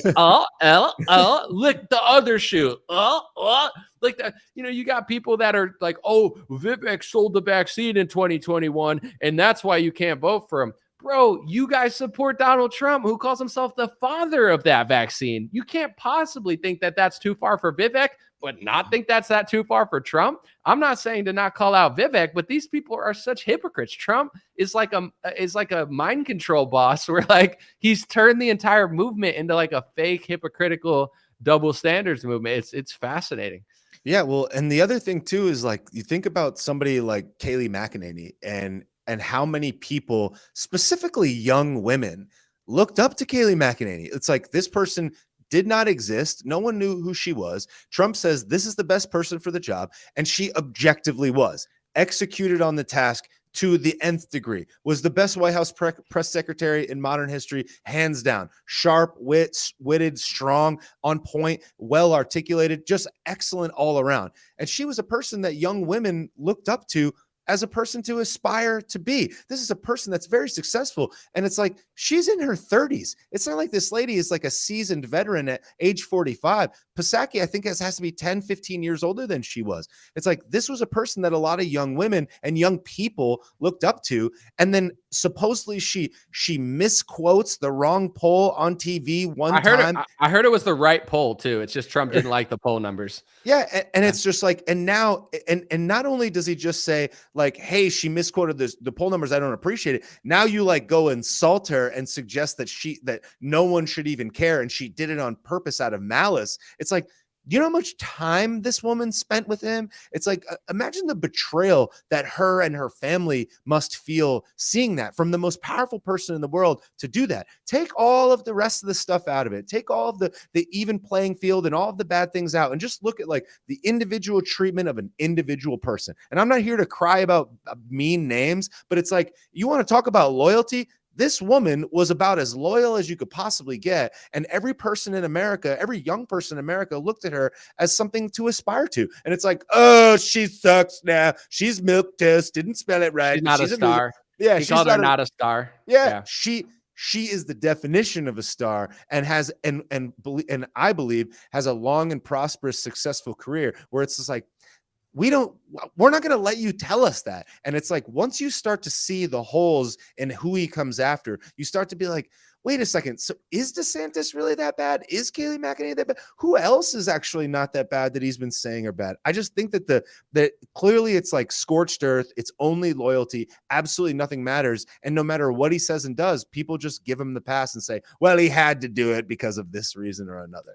Well, the truth is too, like, if you have basic humility or even honesty, like, I'll give you an example with somebody that I helped in my career, and I want you to hear how I talk about her versus how Trump talks about everybody that he helped. You know, somebody that I helped early on was Candace Owens. She has a book that she signed for me and said, thank you for elevating my video on Facebook when no one did. Took her from here to 20 million views, whatever it was, really was her first shot. And then she blew up and took it from there. I would never sit and take credit for her whole career. What I did do is I helped her for the right reasons. I thought it was a good video. And then what did she do after that? She turned herself into a times 50, one of the biggest stars we've ever seen. She's with Kanye. She's with this person. I say, as a humble person, even though I did help her when a lot of people didn't, I think she would have got there anyway. I could easily take credit for it, but it's like, I believe that she would have found a way to get to where she is without me. That's humility. That's saying I did what I could. I had good instinct. I had good insight. But she did everything herself. You know what I'm saying? She doesn't owe me anything. She hasn't even answered a message I messaged her. It is what it is. You know what I'm saying? She's a busy girl. Trump, he's helped hundreds of women, and you know, a lot of them are not Kayleigh McEnany, and most people, everybody he hired didn't do as good as. She's one of the best people that he hired. One of the only good people he hired. So it's like this idea that she's not a star because she read a poll number that probably was accurate that he just didn't want to hear because he's got to be Hillary now and make all the polls say, oh, DeSantis should drop out because the poll number. Aren't you the guy who didn't believe the polls? Aren't you the guy that was down 91% in the percentages of the New York Times or whatever, and you still ran and you said, don't believe the polls, and you said they're trying to cheat? Now he's Hillary. He demands everything. The polls are said and done, even though there's a year left. You look at any poll of Obama at this time and et cetera, they weren't leading the polls. But anyway, long story short, it's like, where's Omarosa? How come she's not as big of a star as Kayleigh McEnany? Because every woman's not the same. You've endorsed hundreds of people who never won. You've endorsed hundreds of people who nobody even knows their first or last name. And DeSantis and Kayleigh McEnany are different because they earn their way. That's humility, saying, I helped you. I wish you did this for me. But at the same time, I could see that you're different from Dr. Oz and Herschel Walker, who became nothing. So, you know, that's the truth. And I'm not saying Herschel Walker's a nothing, but he didn't win. Long story short, like, that's the truth. Trump's like a mob boss where it's like, I do one thing for you. You are not allowed to be your own person. You are not allowed to shine. You are not allowed to challenge me. You're not allowed to be right when I'm wrong. You're not allowed to share a poll number that I disagree with. And then you got people in the comments saying, oh, Kayleigh McEnany's a traitor. She's a traitor. You know what? You know why Trump's really mad? Because I saw what she said. They covered it in Daily Caller weeks before Trump came after her. She identified what I just said 30 minutes ago, which is when DeSantis hits Trump from the right, Trump moves to the left. And she said, if DeSantis wants to beat Trump, he should just keep hitting him from the right, because Trump exposes himself as a liberal because he doesn't care about anything. Like, DeSantis cares about the kids in the school. DeSantis cares about certain things. Trump doesn't give a shit about anything but himself. If you hit him from the right on a topic, Trump will move further left than Obama was 8 years ago, and you won't even realize it. He'll do anything he has to do to make you look bad. So that's what she said, and I'm pretty sure that has an equation to do. He thinks that's disloyal because Kayleigh told the truth about his flaws, and now she's not a star, right? That's like me saying, oh, because Candace won't answer my text message, she's not a star now. It's like BS, you know, like I can't believe people allow this type of goofy behavior. Yeah, and it almost kind of is shown in the comments when we talk about these things, where people will be like, you're just like you said before, people like, you're hating on Trump, or you're some hardcore DeSantis guy. It's like, no, I'm just willing to say the true things that are really happening in a vacuum where very few people are actually saying this. And it's like, if we're simply telling you the truth, that doesn't mean we hate Trump. It's like, we want to like him, but we're not going to pretend like he's not doing what he's doing. We're not going to pretend like, especially now in this very important and crucial 7-month span where we actually have a real voice that really matters about whom is our candidate.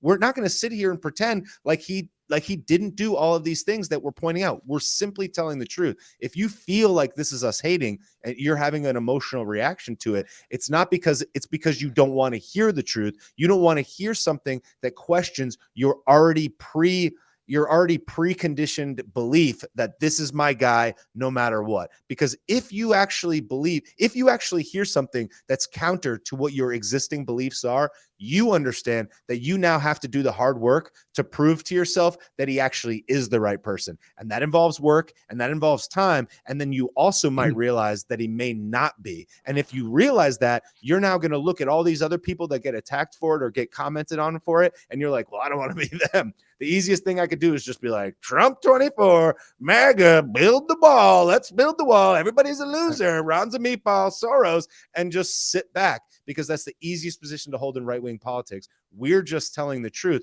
and people get mad at it because not so many people are willing to do that.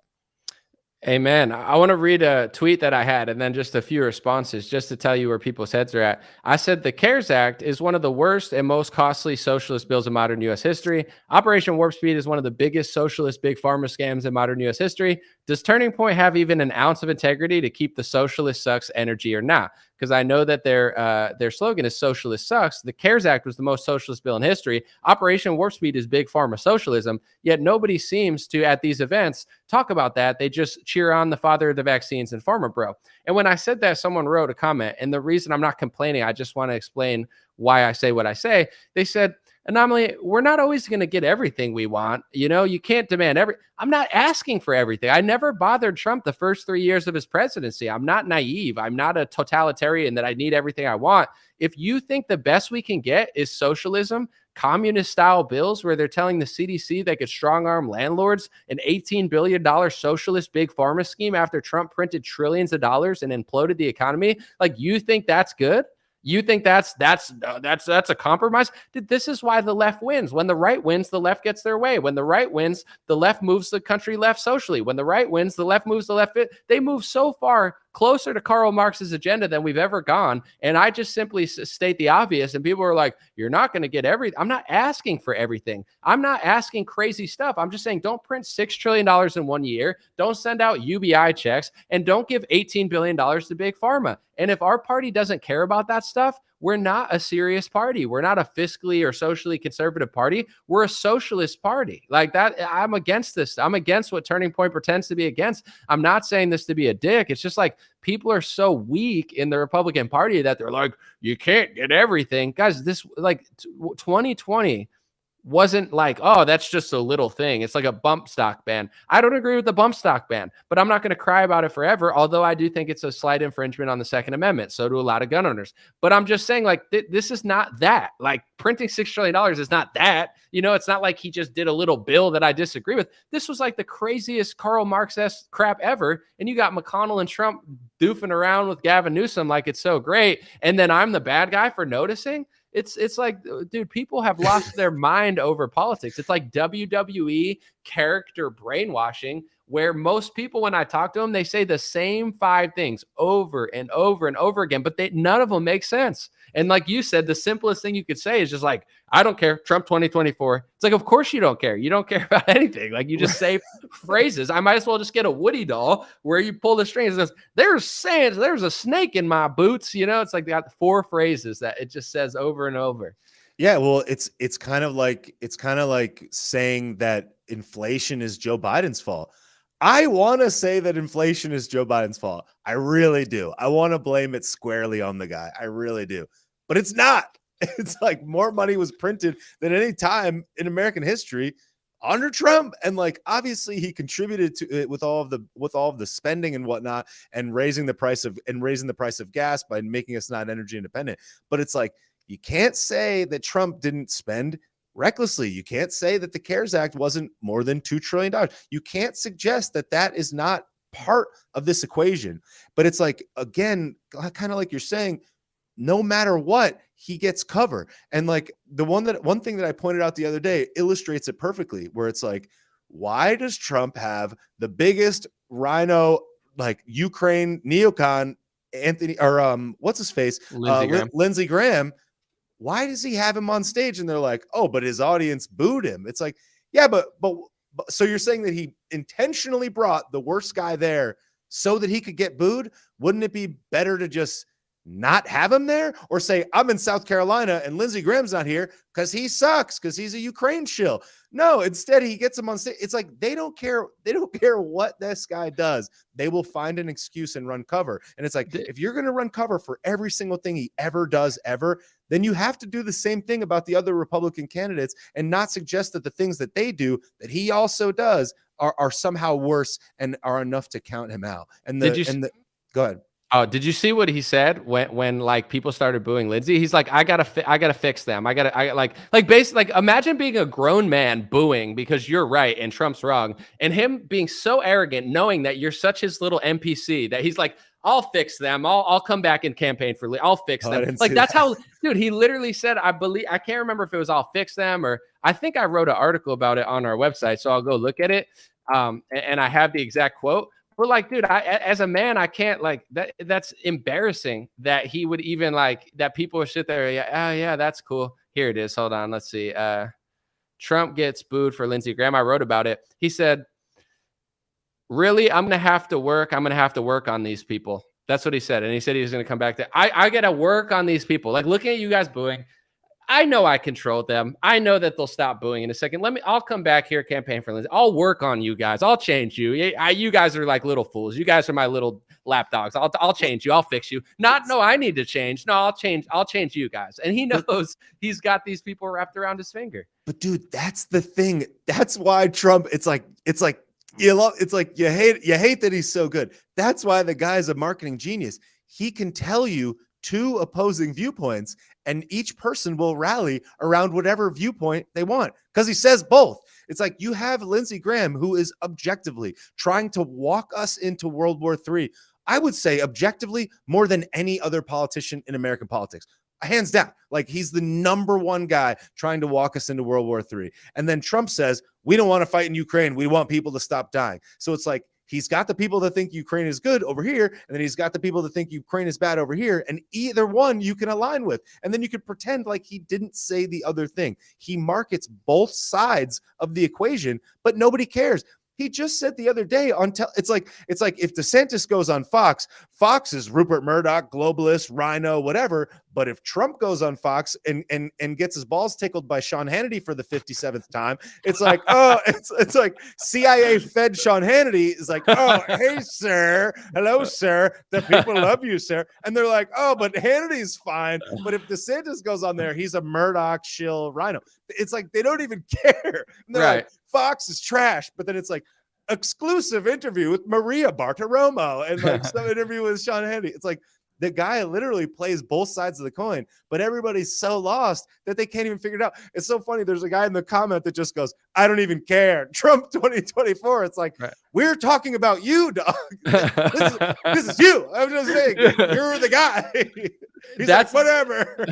It's the double standards that really get, like, if you say, hey, yo, listen, he hangs out with Jeb Bush too much. He hangs out with Lindsey Graham too much. That's what politicians do. But I'm going to write that off as neutral. They're both sleeping around with the enemy, but now I'm going to make my decision. I would respect that. I'd be like, we only have a few options, but they don't say that. They're like, Jeb Bush went to his inauguration. Dude, Obama went to Trump's inauguration. You know what I'm saying? But anyway, okay. So but then, dude, I pulled the clip up. He says, I'm going to have to work on these people. He looks at you booing and like, I'll fix these losers. Like, he thinks so lowly of his own base. Like, I'll fix them. Look at this clip.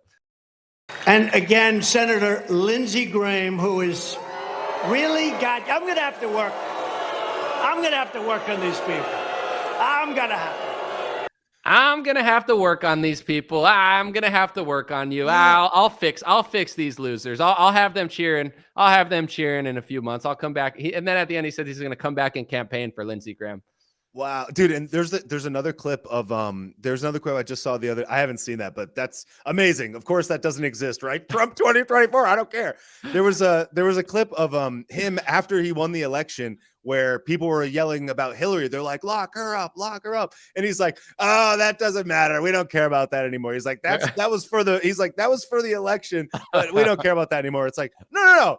We do care about that. We cared about that. And it's again, dude, all of this stuff, the most obvious things are the stuff that's the simplest to see. It's like Trump knew about the voting machines in 2012, tweeted about it, talked about it openly many times. He also talked about the vaccines in the early 2010s, way back when, knew about all these things, talked about it, talked about child sex trafficking, which I will admit he did a lot of good things for. It's like he knew a lot about a lot of these things, but didn't actually execute on them. And then we're supposed to believe that now all of a sudden he's going to. They said Steve Bannon said at the event the other day, he's like, Trump's going to unveil all the documents on day one. Why didn't you unveil the documents 4 years ago? Why didn't you reveal? Why didn't you reveal the Kennedy documents? Why didn't you do that? So it's like in 2016, we had the benefit of the doubt for Trump, where it was like, I'm going to do this. You're going to get sick of winning. We're going to have so much winning. You're going to be so rich. And it's like, we can't say that that's not true, because that's how a salesman is. It's like buying something off the internet. I don't know until it's in my hand, so I just have to believe you. Now we have this huge body of evidence of how these things actually played out, and he's running the same playbook, saying what he's about to go do. And it's like, we have all this evidence of these things not occurring, and then people are like, I don't even care. Trump 24. Like, dude, my next video is Bobby Kennedy explained, because like a lot of Trump influencers will say, they try to cover and they say like Trump doesn't know about vaccines. He's a boomer. He loves big pharma. It's actually provably not true. He's actually like super holistic on that stuff. He knows everything. And he had Bobby Kennedy, and he hired Bobby Kennedy to do a vaccine safety commission. Like Trump picked Bobby Kennedy immediately, had him doing meetings with Fauci, but then Trump took $1 million donation from Pfizer, closed the door, sided with Big Pharma, and hired 2 Pfizer handpicked people, as Bobby calls them, Alex Azar from Eli Lilly to run HHS, and Scott Gottlieb, who ran off the Pfizer from FDA. So Trump, it's not like Trump doesn't know, he does. I found the video, I don't want to play it because I don't want a copyright strike, but Trump actually, after he got elected, like you said, he was like, oh, that was just for the campaign. He gave Hillary and Bill a standing ovation at his inauguration. And this is the quote. He said, I'm very honored, very, very honored when I heard that Bill Clinton and Secretary Hillary Clinton was coming today. And I think it's appropriate to say, I'd like you to stand up. I'd like you to stand up. Does a standing ovation. He says, and honestly, there's nothing more I could say because I have a lot of respect for these 2 people. So thank you all for being here.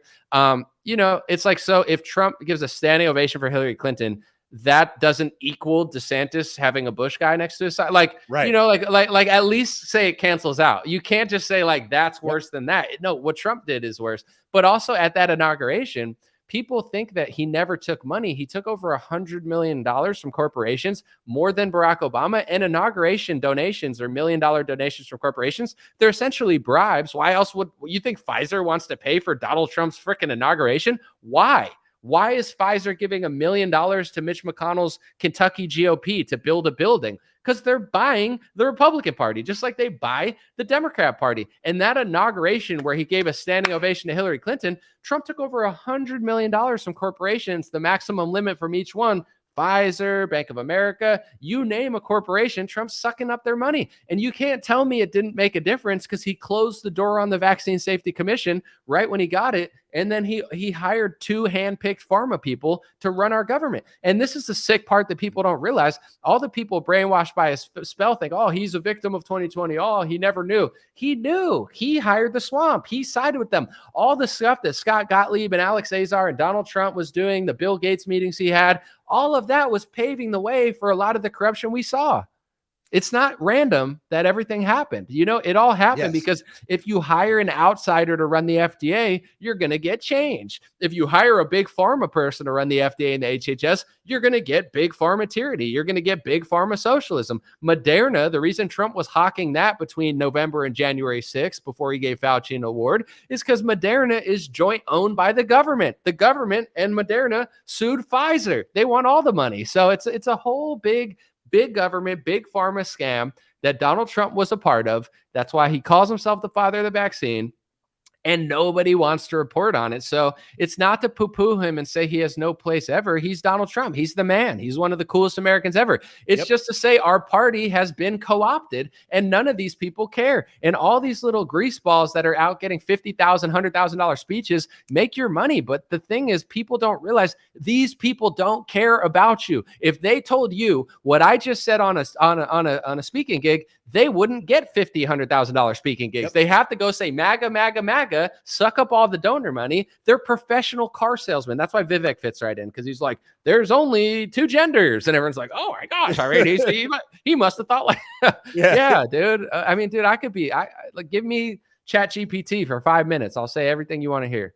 Well, it's in another perfect illustration of it is people will say simultaneously that Trump is like too old and feeble and like didn't realize that he had all these swamp monsters around him and like oopsies, didn't know about the vaccine. Like he couldn't have known. But then he will simultaneously have like an 800-year like 5D chess upside down super secret plan where he puts some like military order in place to like get all the tyrants 5 years from now. It's like he can't be too stupid to see these things and also so smart that he's 1,000 steps ahead simultaneously. So it's like, which one is it? And it's the same thing I said before, where it's like, if he does this thing, it's because he was too stupid. If he does this thing, it's because he's 15 steps ahead. They get it both ways. He can say, I want to get us out of Ukraine, and then say in the next sentence, if they don't come to a deal, I'll give Zelensky more money, more weapons than ever before. And they're like, no, he's against the war in Ukraine. And then you have Lindsey Graham cracker over here, and they're like, oh, it's just because he wants him to get booed. And then he says, I'm going to work on you guys. It's like he has both sides of every argument so that somebody could point to his position and be like, see, here's where he said this. He has both. Have you ever once heard me say, DeSantis did this because he's just a fool and it's not his fault that he's foolish? Have I ever once said that? No, everything DeSantis does is what he did. Imagine if I just said, Ilhan Omar, she might be a little too socialist for me.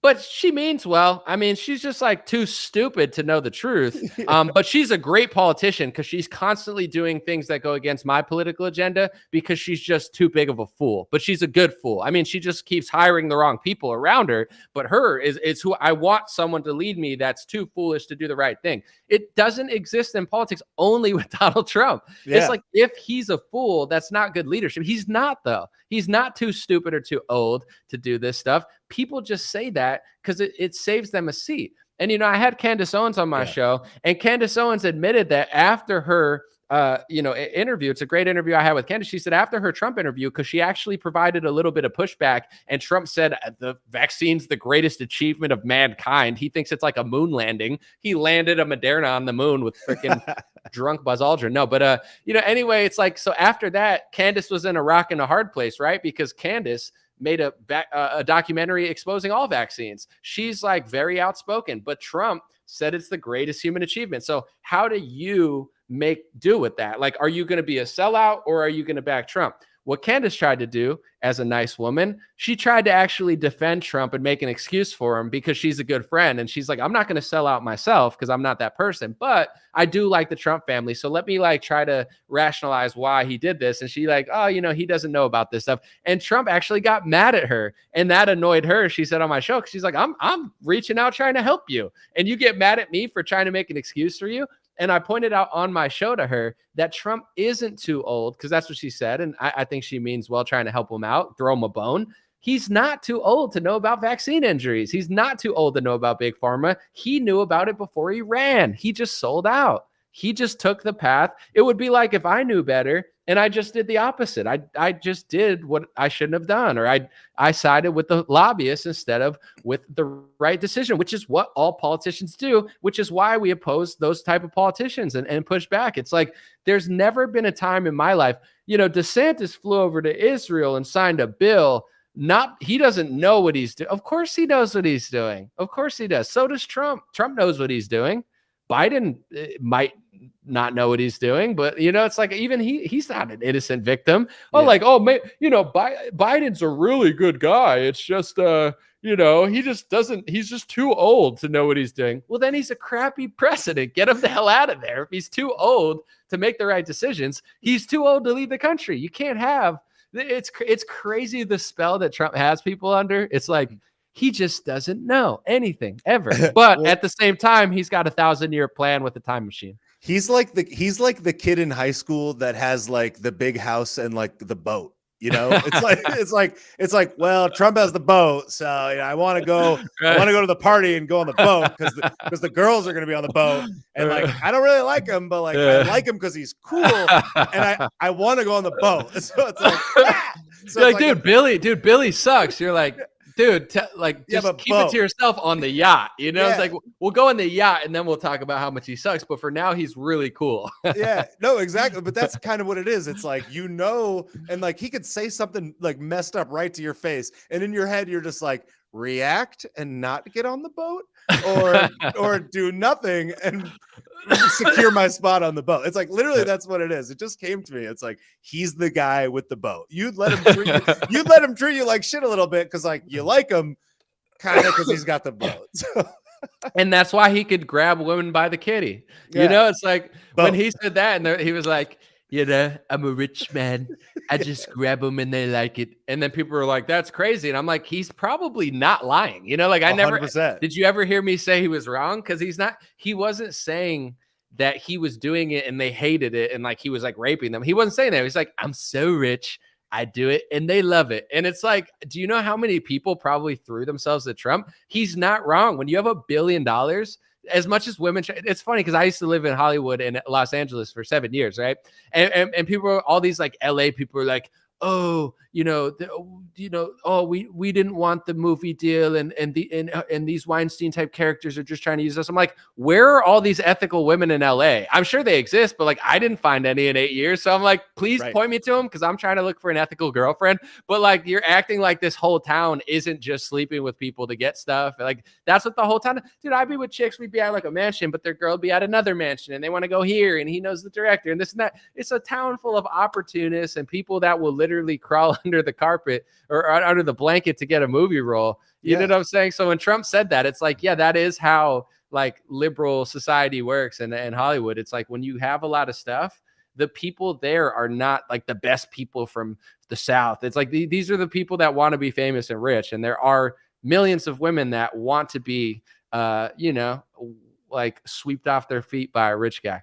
Yeah, well, again, the boat example actually is very valid here. If you think think about it. We're at a party and there's a girl standing there and you're like, dump those bags out. Let's see what you got. If you were on his fucking boat and you're just like, he'd be like, show me your tits. They're like, man, I kind of want to be on this. I want to be on the boat next time. They're just like, okay. And like they can rationalize in their head because they really want to be on the boat next time. So it's like, that's what it is. Guy with boat.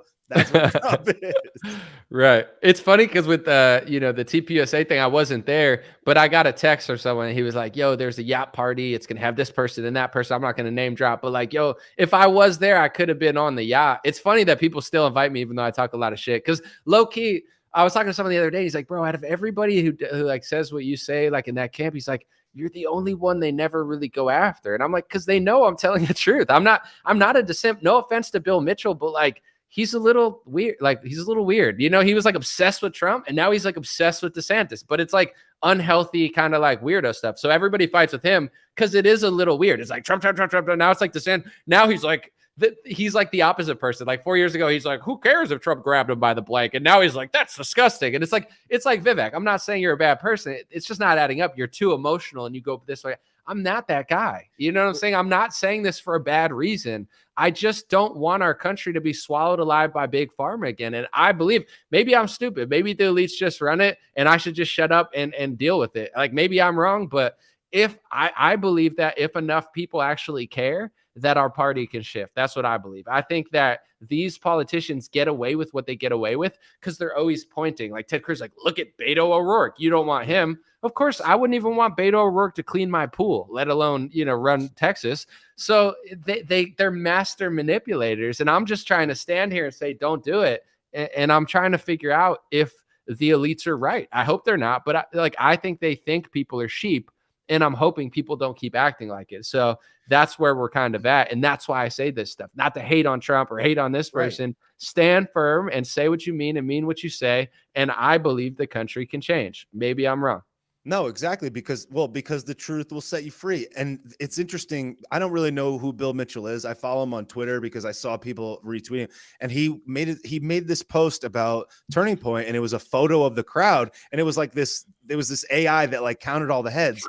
And I'm like, and he's like, there was only 900 people there. And it's like, I was there, first of all, and I guarantee you there was more than 900 people there. Right. But then if you look at the photo, it's like imagine if there was like 100 people standing in a line and I took it low. It's like, how angles and geometry work. Like you can zoom in on the photo and see that one row of people that's got 73 people and it has like one little square on it. He's like, there's only 900 people there. That's what I'm saying. It's like he's a cornball, and it's like that's the type of stupid, not helpful stuff that people don't like. Like if you like the Sanders, there's only 800 people. I did an AI scan. Bro, you were the guy 3 years ago saying Trump had more people there. So like, it's just like, I don't know why Bill does that. I don't hate the guy, but it's like, dude, stop. The thing is exactly, but this is the thing, dude, is like the truth is enough. And it's like, if we all only told the truth, and like, this is another lesson from that Anthony Weiner documentary. This guy was a seven-term congressman or senator, I think a 7-term congressman in New York City, and resigned in disgrace from this huge sex scandal. His wife forgave him. And then within 2 years, he comes out to run for the mayor of New York City, arguably one of the most important political positions in the entire world. And they were willing to forgive him because they thought that he was being honest with them. And you could see how all the people start to rally around him, because if he was just honest, people are very forgiving and reasonable, and people are actually smarter than we think. It's like, you don't have to lie about how many people were at the Turning Point event for Trump's speech. You don't have to do that. You could have said any other multitude of things, but then that message now is a representative of DeSantis people that like DeSantis writ large, and they'll run that one through the mill, and it totally drowns out all the other things that are objective truths and worth paying attention to. I don't care if there was 5 people at that or 50,000 people. It doesn't change the fact of all the real objective things that we're talking about, and it certainly isn't going to help the country get better, which I think is your and my intent for sure.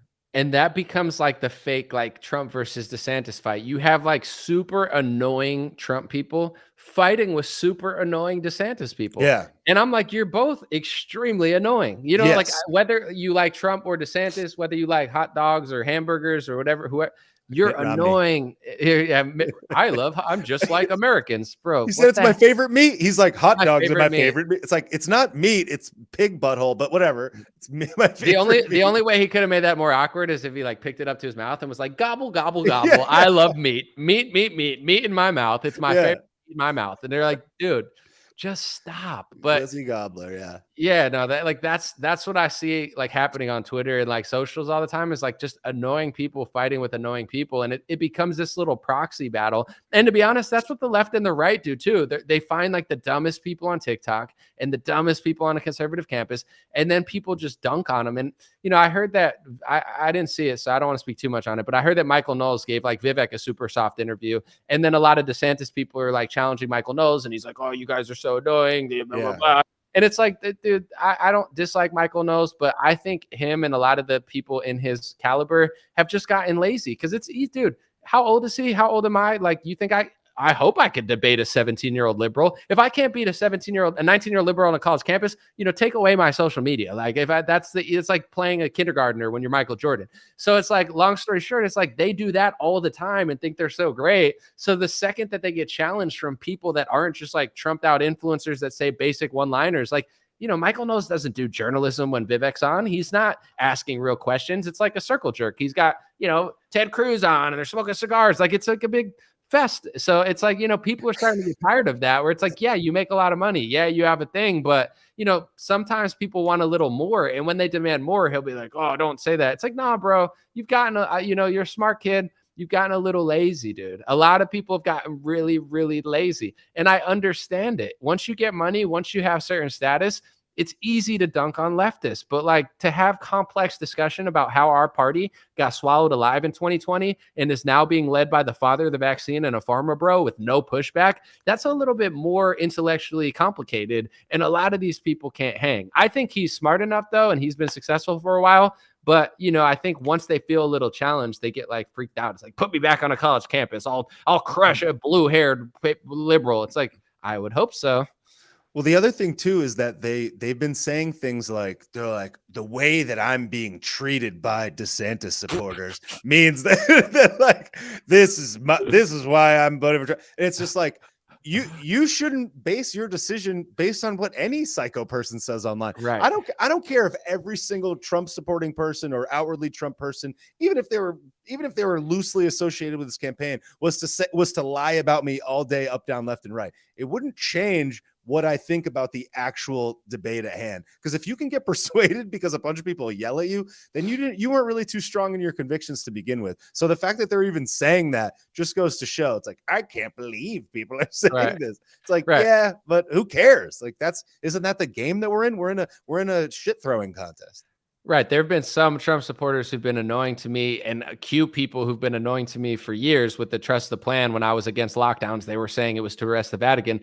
That annoys the crap out of me. But like, that's not why I disagree with them on certain topics. It's the logic of like why I disagree. It's not like I don't have a real reason to vote this way. It's just you are annoying. Or like Tim, dirty beanie man, Tim Pool, where he's like, the AI image of DeSantis. I mean, I can't vote for him now. It's like, bro, shut up, you fraud. You were going to vote for him anyway. It's safer for you to just say Trump 2024 and turn into like a surrogate. It's like, dude, there's 15 different examples of him using AI to smear DeSantis, AI for himself, AI to trick people. I'm not saying it's right. It's super wrong, and it super should be. I called out DeSantis. Remember, that's the last live stream we did. I called him out and said it's egregious, and they're clowns for not taking it down. But like, that's your reason for not voting. It's not the policy. It's not this. It's not that. It's not the fact that he hasn't changed. It's that. It's like, shut up, Tim. Come on. Well, the other thing too is that, again, like, and I don't know Tim Pool personally, but any person that would be willing to say that is this plugged in and tuned into what's going on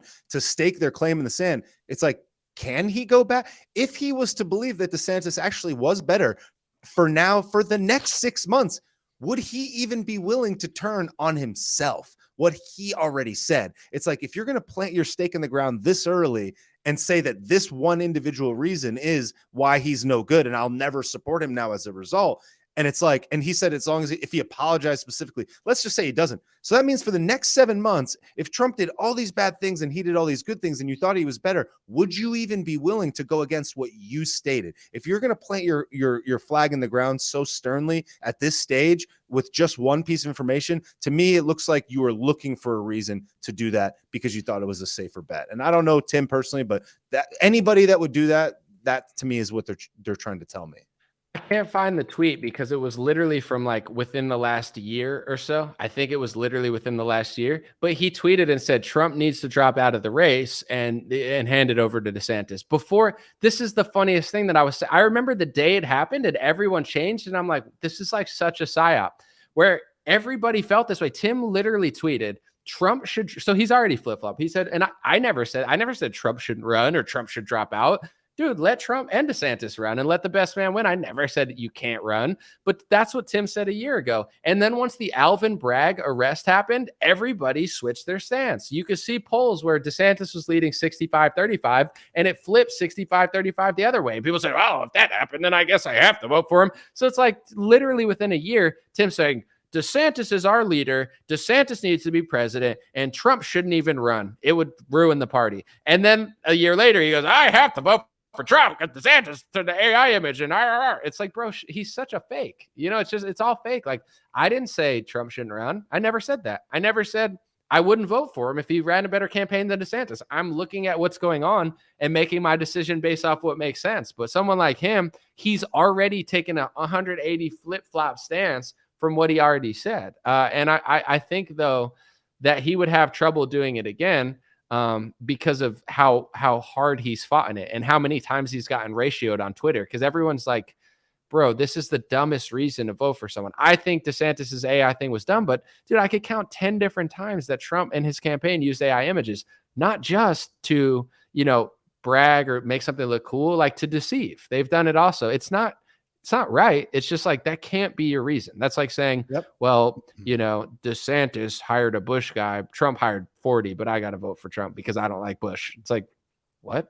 Well, and here's the other thing too, the hierarchy of importance of these things. This was an image that was in the video, not great, not a good thing. Probably shouldn't have done it in a video for 10 seconds, or posting on Truth Social a picture of Ron DeSantis with some girls when he was in college and suggesting that he was giving alcohol to minors or was grooming them in some way. It's like, which one of these two things is worse? It's like, how are you going to say that this somehow is worse and thus counts him out when there's objectively 1,000 things that are equally, if not worse, on the other side of things? That's why I just don't feel like any person, forgetting even Tim, to suggest that it's that definitive because of a single thing, to me is just disingenuous, especially now. It's like if you're a sports analyst and you place your bet on who you think is going to win for sure in the first quarter, that makes me think you're betting on the game. It's like you're not waiting to see who actually is going to win. Your opinion is almost irrelevant now for the next 3 quarters because you placed your bet in the first quarter, and you're gonna pretend like that's who's going to win no matter what because you've already staked your claim. I'm going to just read a few super chats. Someone said, a great show tonight, guys. Thank you. Thank you, Liz. You're cooler than everyone who didn't compliment us. Thank you. Flattery works on me like Trump too. You flatter me, I'll be a fan for life. Tip is misery loves company in human forms at Venice Beach Dub Club. Appreciate you, brother. And look out for his new song soon. Stay cool. That's my guy. AF, $20 super chat. Thank you. With the AI image too, I was like, I thought it was gross. I called it out. I said they should have deleted it. But like, if you ask me, like, this is a real, I would say, like, philosophical question, but like, what's worse? Somebody taking $1 million donation from Pfizer, hiring 2 pharma lobbyists to run government, taking a meeting with Bill Gates, offering a position, passing what he said through executive order in 2019, signing an $18 billion socialist deal, and basically cucking to Fauci. Is that worse? Or is the fact that DeSantis factually pointed it out and stupidly used an AI image? When it took away from the whole video, they didn't have to do that. It was like him cucking Fauci, which was fake. There's enough pictures of him standing next to Fauci. Like, which one's worse?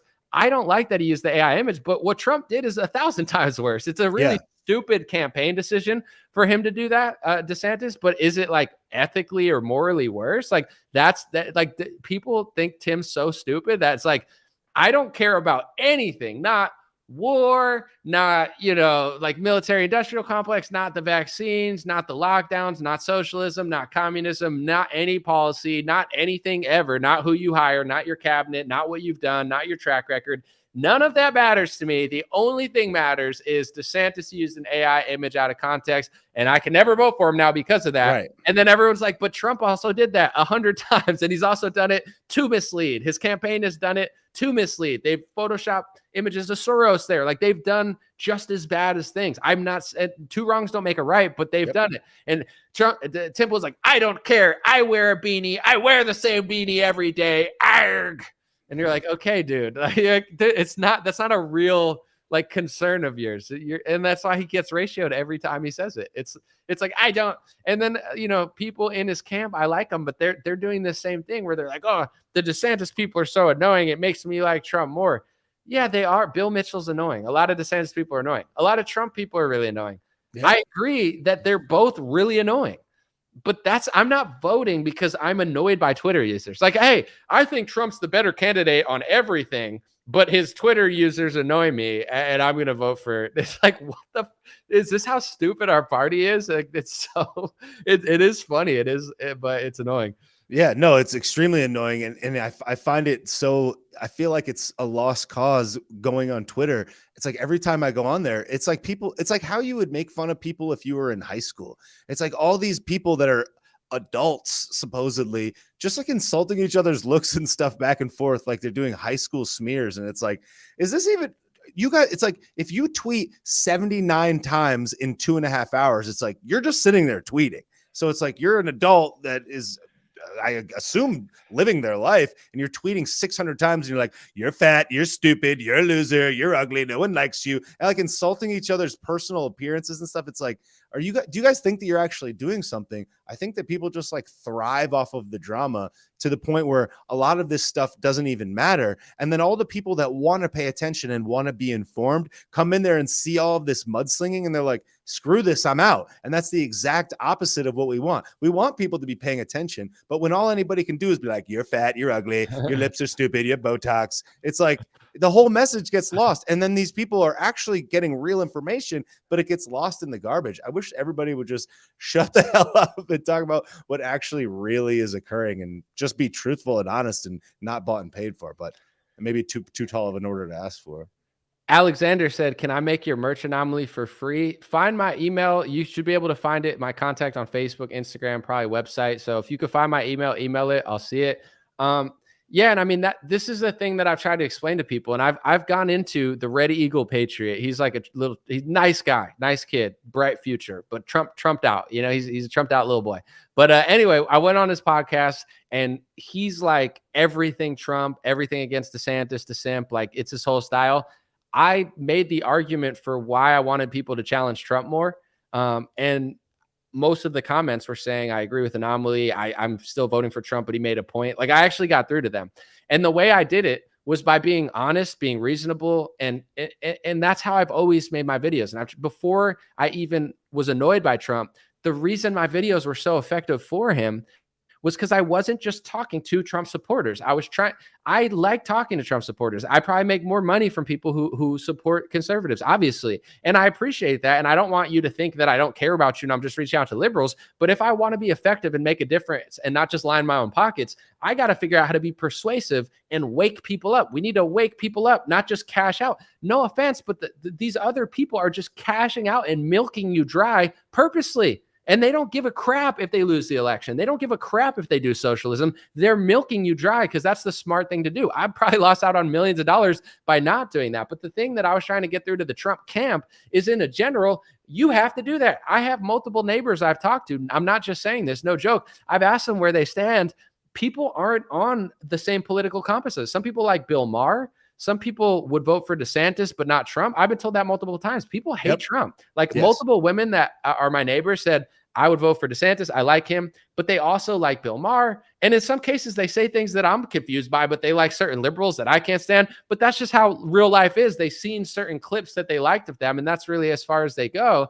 And it's just how it works. So if you want to win a general election, you have to reach out. Trump has to reach out. His people need to reach out. His influencers need to reach out to everybody. And if you've isolated me and annoyed me and made me not even feel connected to Trump's campaign, that's not good, because I've helped him a lot. And I'm not saying he can't win without my help or anything, but the truth is, like, this echo chamber of Trump has gotten worse and worse and worse. And the new like vibe that they have is, screw you. I don't care if you agree. F you. You should know everything I know. You should like who I like. And if you don't, you're a traitor and you're the enemy. And when I ask a simple question, how are you going to campaign?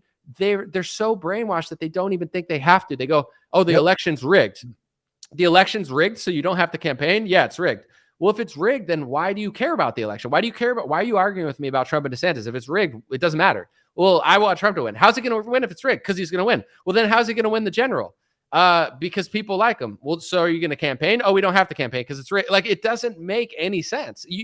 And Trump feels the same way as his influencers. He was asked by Brett Baier, how are you going to get suburban women? And he went off about the election being stolen. Bro, we're not asking that question. We're saying if you're running this election, you do have to get certain votes at certain point, don't you? No, you don't have to. Bro, Trump is so clearly, in my opinion, this is just my opinion, I think he's the setup to control demolition, the whole movement. Democrats are purposely elevating them because they know that he's easy to beat. They know he's unlikable to the average person. They know that women can't stand him. They know that normies that don't pay attention, he's easy to brand and pigeonhole. And they also know that he's not like witty enough. When DeSantis answers questions against the media, He passes a bill. He does it one time. He makes them look stupid. He makes them look fake. And then he moves on and passes another bill. And they're not even talking about the other bill because DeSantis is actually smart with how he moves. Trump makes a scene, interrupts, says something stupid, yells at his own team, yells at this person, yells at Sarah Huckabee Sanders, yells at Kayleigh McEnany. They know he's a buffoon. They know he's easy to beat in a general, and they probably already have a strategy with how to beat him. And Trump's not the type to surprise them with some sort of new strategy. He's going to walk into every landmine like he did last time. He's going to walk you into every landmine like he did last time. And it's like, I feel like it's a setup. I'm not just going to follow him here or follow him there because I don't like the strategy of it. It seems very hapless and aimless. Yes, I agree. And I think a lot of people, and it's like the amount of people that sit on the political right on 100% of issues that are saying like, I would vote for RFK. It's like, I like RFK, but he is a Democrat. He has Democrat policies. And the reason that they're saying that is because they like him and they like how he's being, at the very least, honest and transparent and not tripping up on his own words. So it's like people, the echo chamber is pretending like Trump is just far and away and has got it in the bag, like he said in 2020, when the reality is on the street, your average everyday people don't like him. And they are not taking that into consideration. They're spending all their time talking about why DeSantis is so bad, when in reality, I think he's the best chance that we have at this present state. And I think that what's going to be really interesting, which I think a lot of people are not paying attention to or not thinking about, is that there's really 3 initial primary states that set the tone for the entire United States, and how those states behave gets a lot of press and a lot of attention. And if you win 1, 2, or 3 of those states, or you have a strong showing, it sets the tone and all of the elevation gets heightened right at that time. DeSantis's wife went to college in South Carolina. They spent a bunch of time there. They've been campaigning there and canvassing there, doing grassroots stuff in South Carolina. He's also been doing a lot of great work in Iowa. Trump came out and said that the widely liked governor of Iowa is bad somehow, and DeSantis and them and her have been aligned. So it's like, if he was to take Iowa and if he was to take South Carolina and have a strong showing in New Hampshire, all this BS that people are going to say for the next 3 months, 6 months, could be meaningless. It's like a lot of people are not going to pay attention until the very end. And the fact that everybody is trying to reiterate the point that he should drop out or that there is no chance, to me, is big time projecting, because they don't realize that there's a long-term strategy in this. And 7 months may be a short amount of time, but it's a pretty long time in this cycle. So there's a lot of time till now and then. And I think the best man will win in the end. Policy-wise, I'm not saying Trump is Hillary Clinton, but I would say psychology-wise, instead of running the campaign he ran in 2016 and even 2020, he's running a more Hillary campaign, which is, I deserve it. Yeah. It's mine. And how dare you even challenge me? That's what Hillary did in 2016. That was her hubris, right? That helped her lose. He's also doing the poll thing. Hillary did the poll thing in 2016. They did New York Times, like percentage points. Trump has a 9% chance, 10% chance. You know what I'm saying? They had the scales. They had the polls. He's down 20. He's down 30. And they said, don't run. He's got no chance. And why did they do that? Was he really down that much? Maybe, but most likely they know, especially when these polls, some of these polls that they were bragging about, oh, Vivek's tied with DeSantis. It was polling 800 people. 800. Dude, the Hodge twin polls got 150,000 people. The Hodge twin polls makes more sense than that poll does. But anyway, it's like, if they can project that DeSantis is losing so much, they can try to pressure him out of the race, or they could try to say he has no chance. I'm not saying you got to like this guy or this guy. I'm just saying it's a very disingenuous campaign. It's saying the people that told you not to trust the polls for 6 years, 8 years are telling you to trust the polls. The people that told you that the polls don't matter and we can overcome it over time are the people that are telling you the polls do matter and you can't overcome it and you should just get out of the way.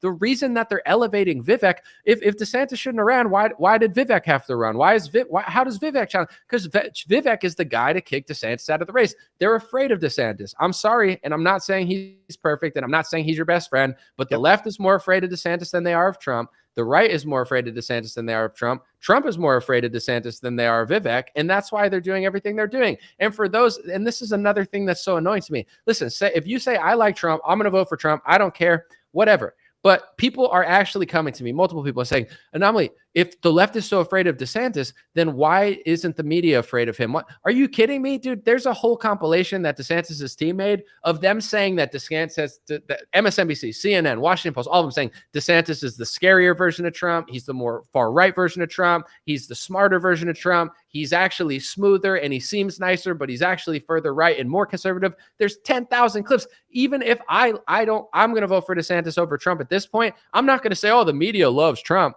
Well, the media loves to make money off of Trump, but they've also they've slandered Donald Trump more than they've slandered anybody in modern history. That's a fact. Why they did it is debated, but you get what I'm saying? I'm not so fake to say, the media really never said anything bad about Donald Trump. Are you joking? Dude, they said more mean things about him than any person should ever say about anyone. But this with DeSantis, dude, they've said 100,000 things against him. But people, that's what's annoying me about the Trump campaign right now. It's also fake. It's like, oh, well, I can't vote for DeSantis because the media doesn't hate him. Of course they do. You don't see it because you live in, True Social World or whatever. But they've said crazy bad things about him. And also hundreds of times they've said he's a scarier candidate. He's further right. He's more conservative. He's better. He's polling he's polling higher in swing states. Yeah. I made a comment yesterday or on Twitter, and I said, if people really thought that DeSantis had no chance and he was so far behind in the polls that he might as well just drop out and he's not really a threat, they wouldn't be talking about him.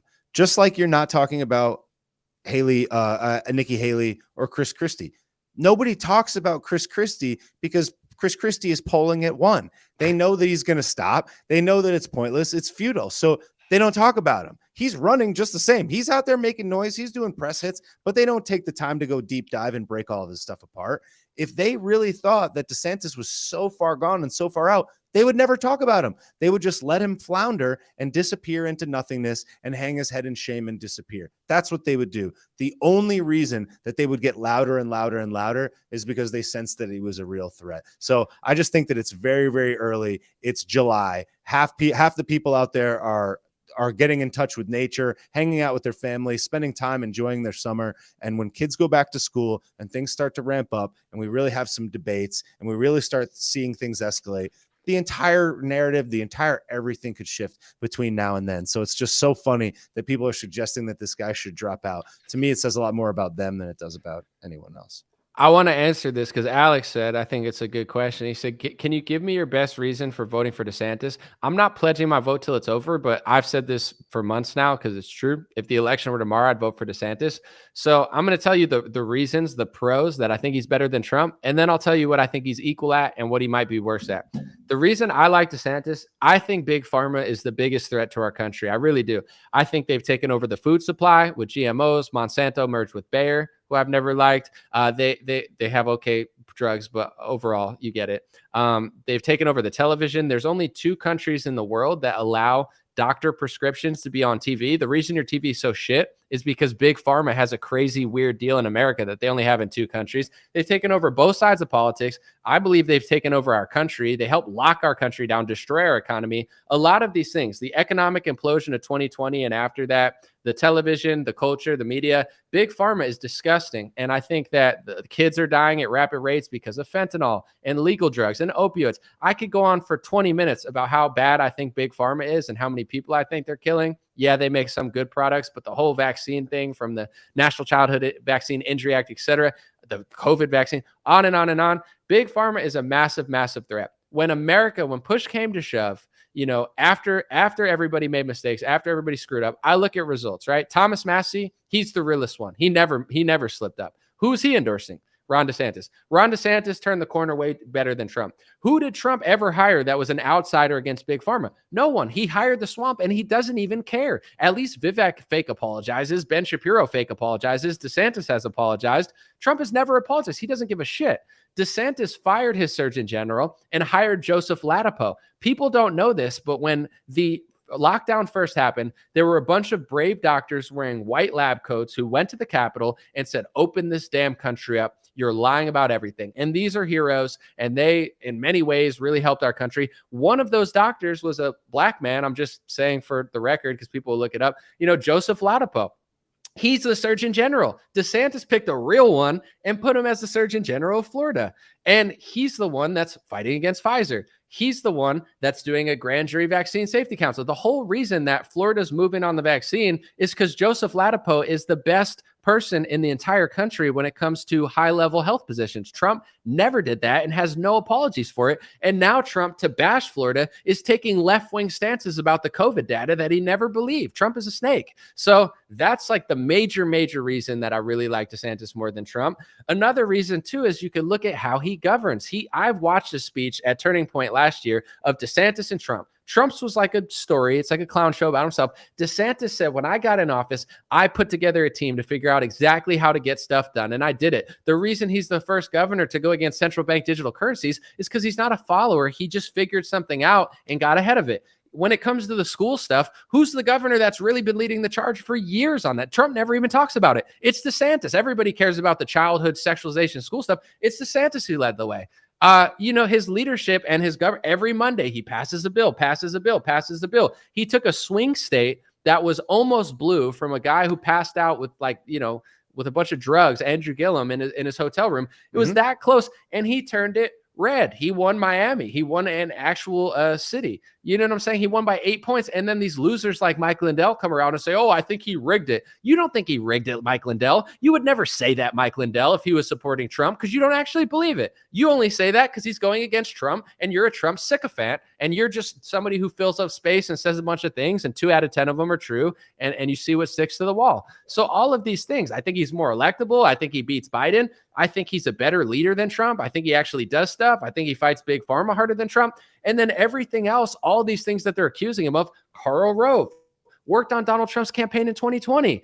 George Bush, Trump hired 30 of them. Who do you think Bill Barr was connected to? You know what I'm saying? Like, Trump's hired all these people. All these things that they say DeSantis is doing, Trump also did. The only thing that I could tangibly look at and say that he might do better is foreign policy, but I'm not even sure about that now because Dan Crenshaw wants to designate cartels terrorists and start a war in Mexico and destabilize the cities. I don't know if you guys know this, but the cartels run the cities. If you destabilize Mexico by starting a war in Mexico, it's going to be worse than Syria, and it's going to be worse, and there's going to be bloodshed in the streets of America like you've never seen. The last thing you want to do is destabilize the cartels in Mexico. You want to hold them accountable when they come to America, but you don't want to start a war with them. And Trump and my friend Marjorie Taylor Greene wants to start a war in Mexico too. So the one thing that I actually think Trump's better on, which is foreign policy, I'm not even fully sure if that's even true. So everything that's bad about DeSantis, from the speech laws to this, Trump also does. But these W's that DeSantis goes from electability to big pharma to hiring proper people to not,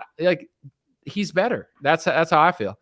Yep, I agree with every single thing that you said there. And I think that all of that stuff is extremely accurate. And I think that there's an outsized number of voices trying to cloud all of those true, objective, and subjective opinions and facts. And that is why I think that what is important for us to do and what we are doing is coming out and at the very least pointing these things out, because the people that are pointing them out are taking the most kickback right now. And it's like, the louder that we get, they can't attack everybody. So at the very least, simply pointing these things out, I think, is the messaging that needs to happen between now and the next couple of months. And all of these people that are screaming about how he's so bad, I think that all of those things are going to fade over time, because there's still a lot of time leading up to this primary. And it's like, you can only call Ron a rhino meatball so many times before it doesn't mean the same thing anymore. And the fact that they're like unloading all their firepower early, to me, is a strategic mistake. So we'll see, but that's what we are going to continue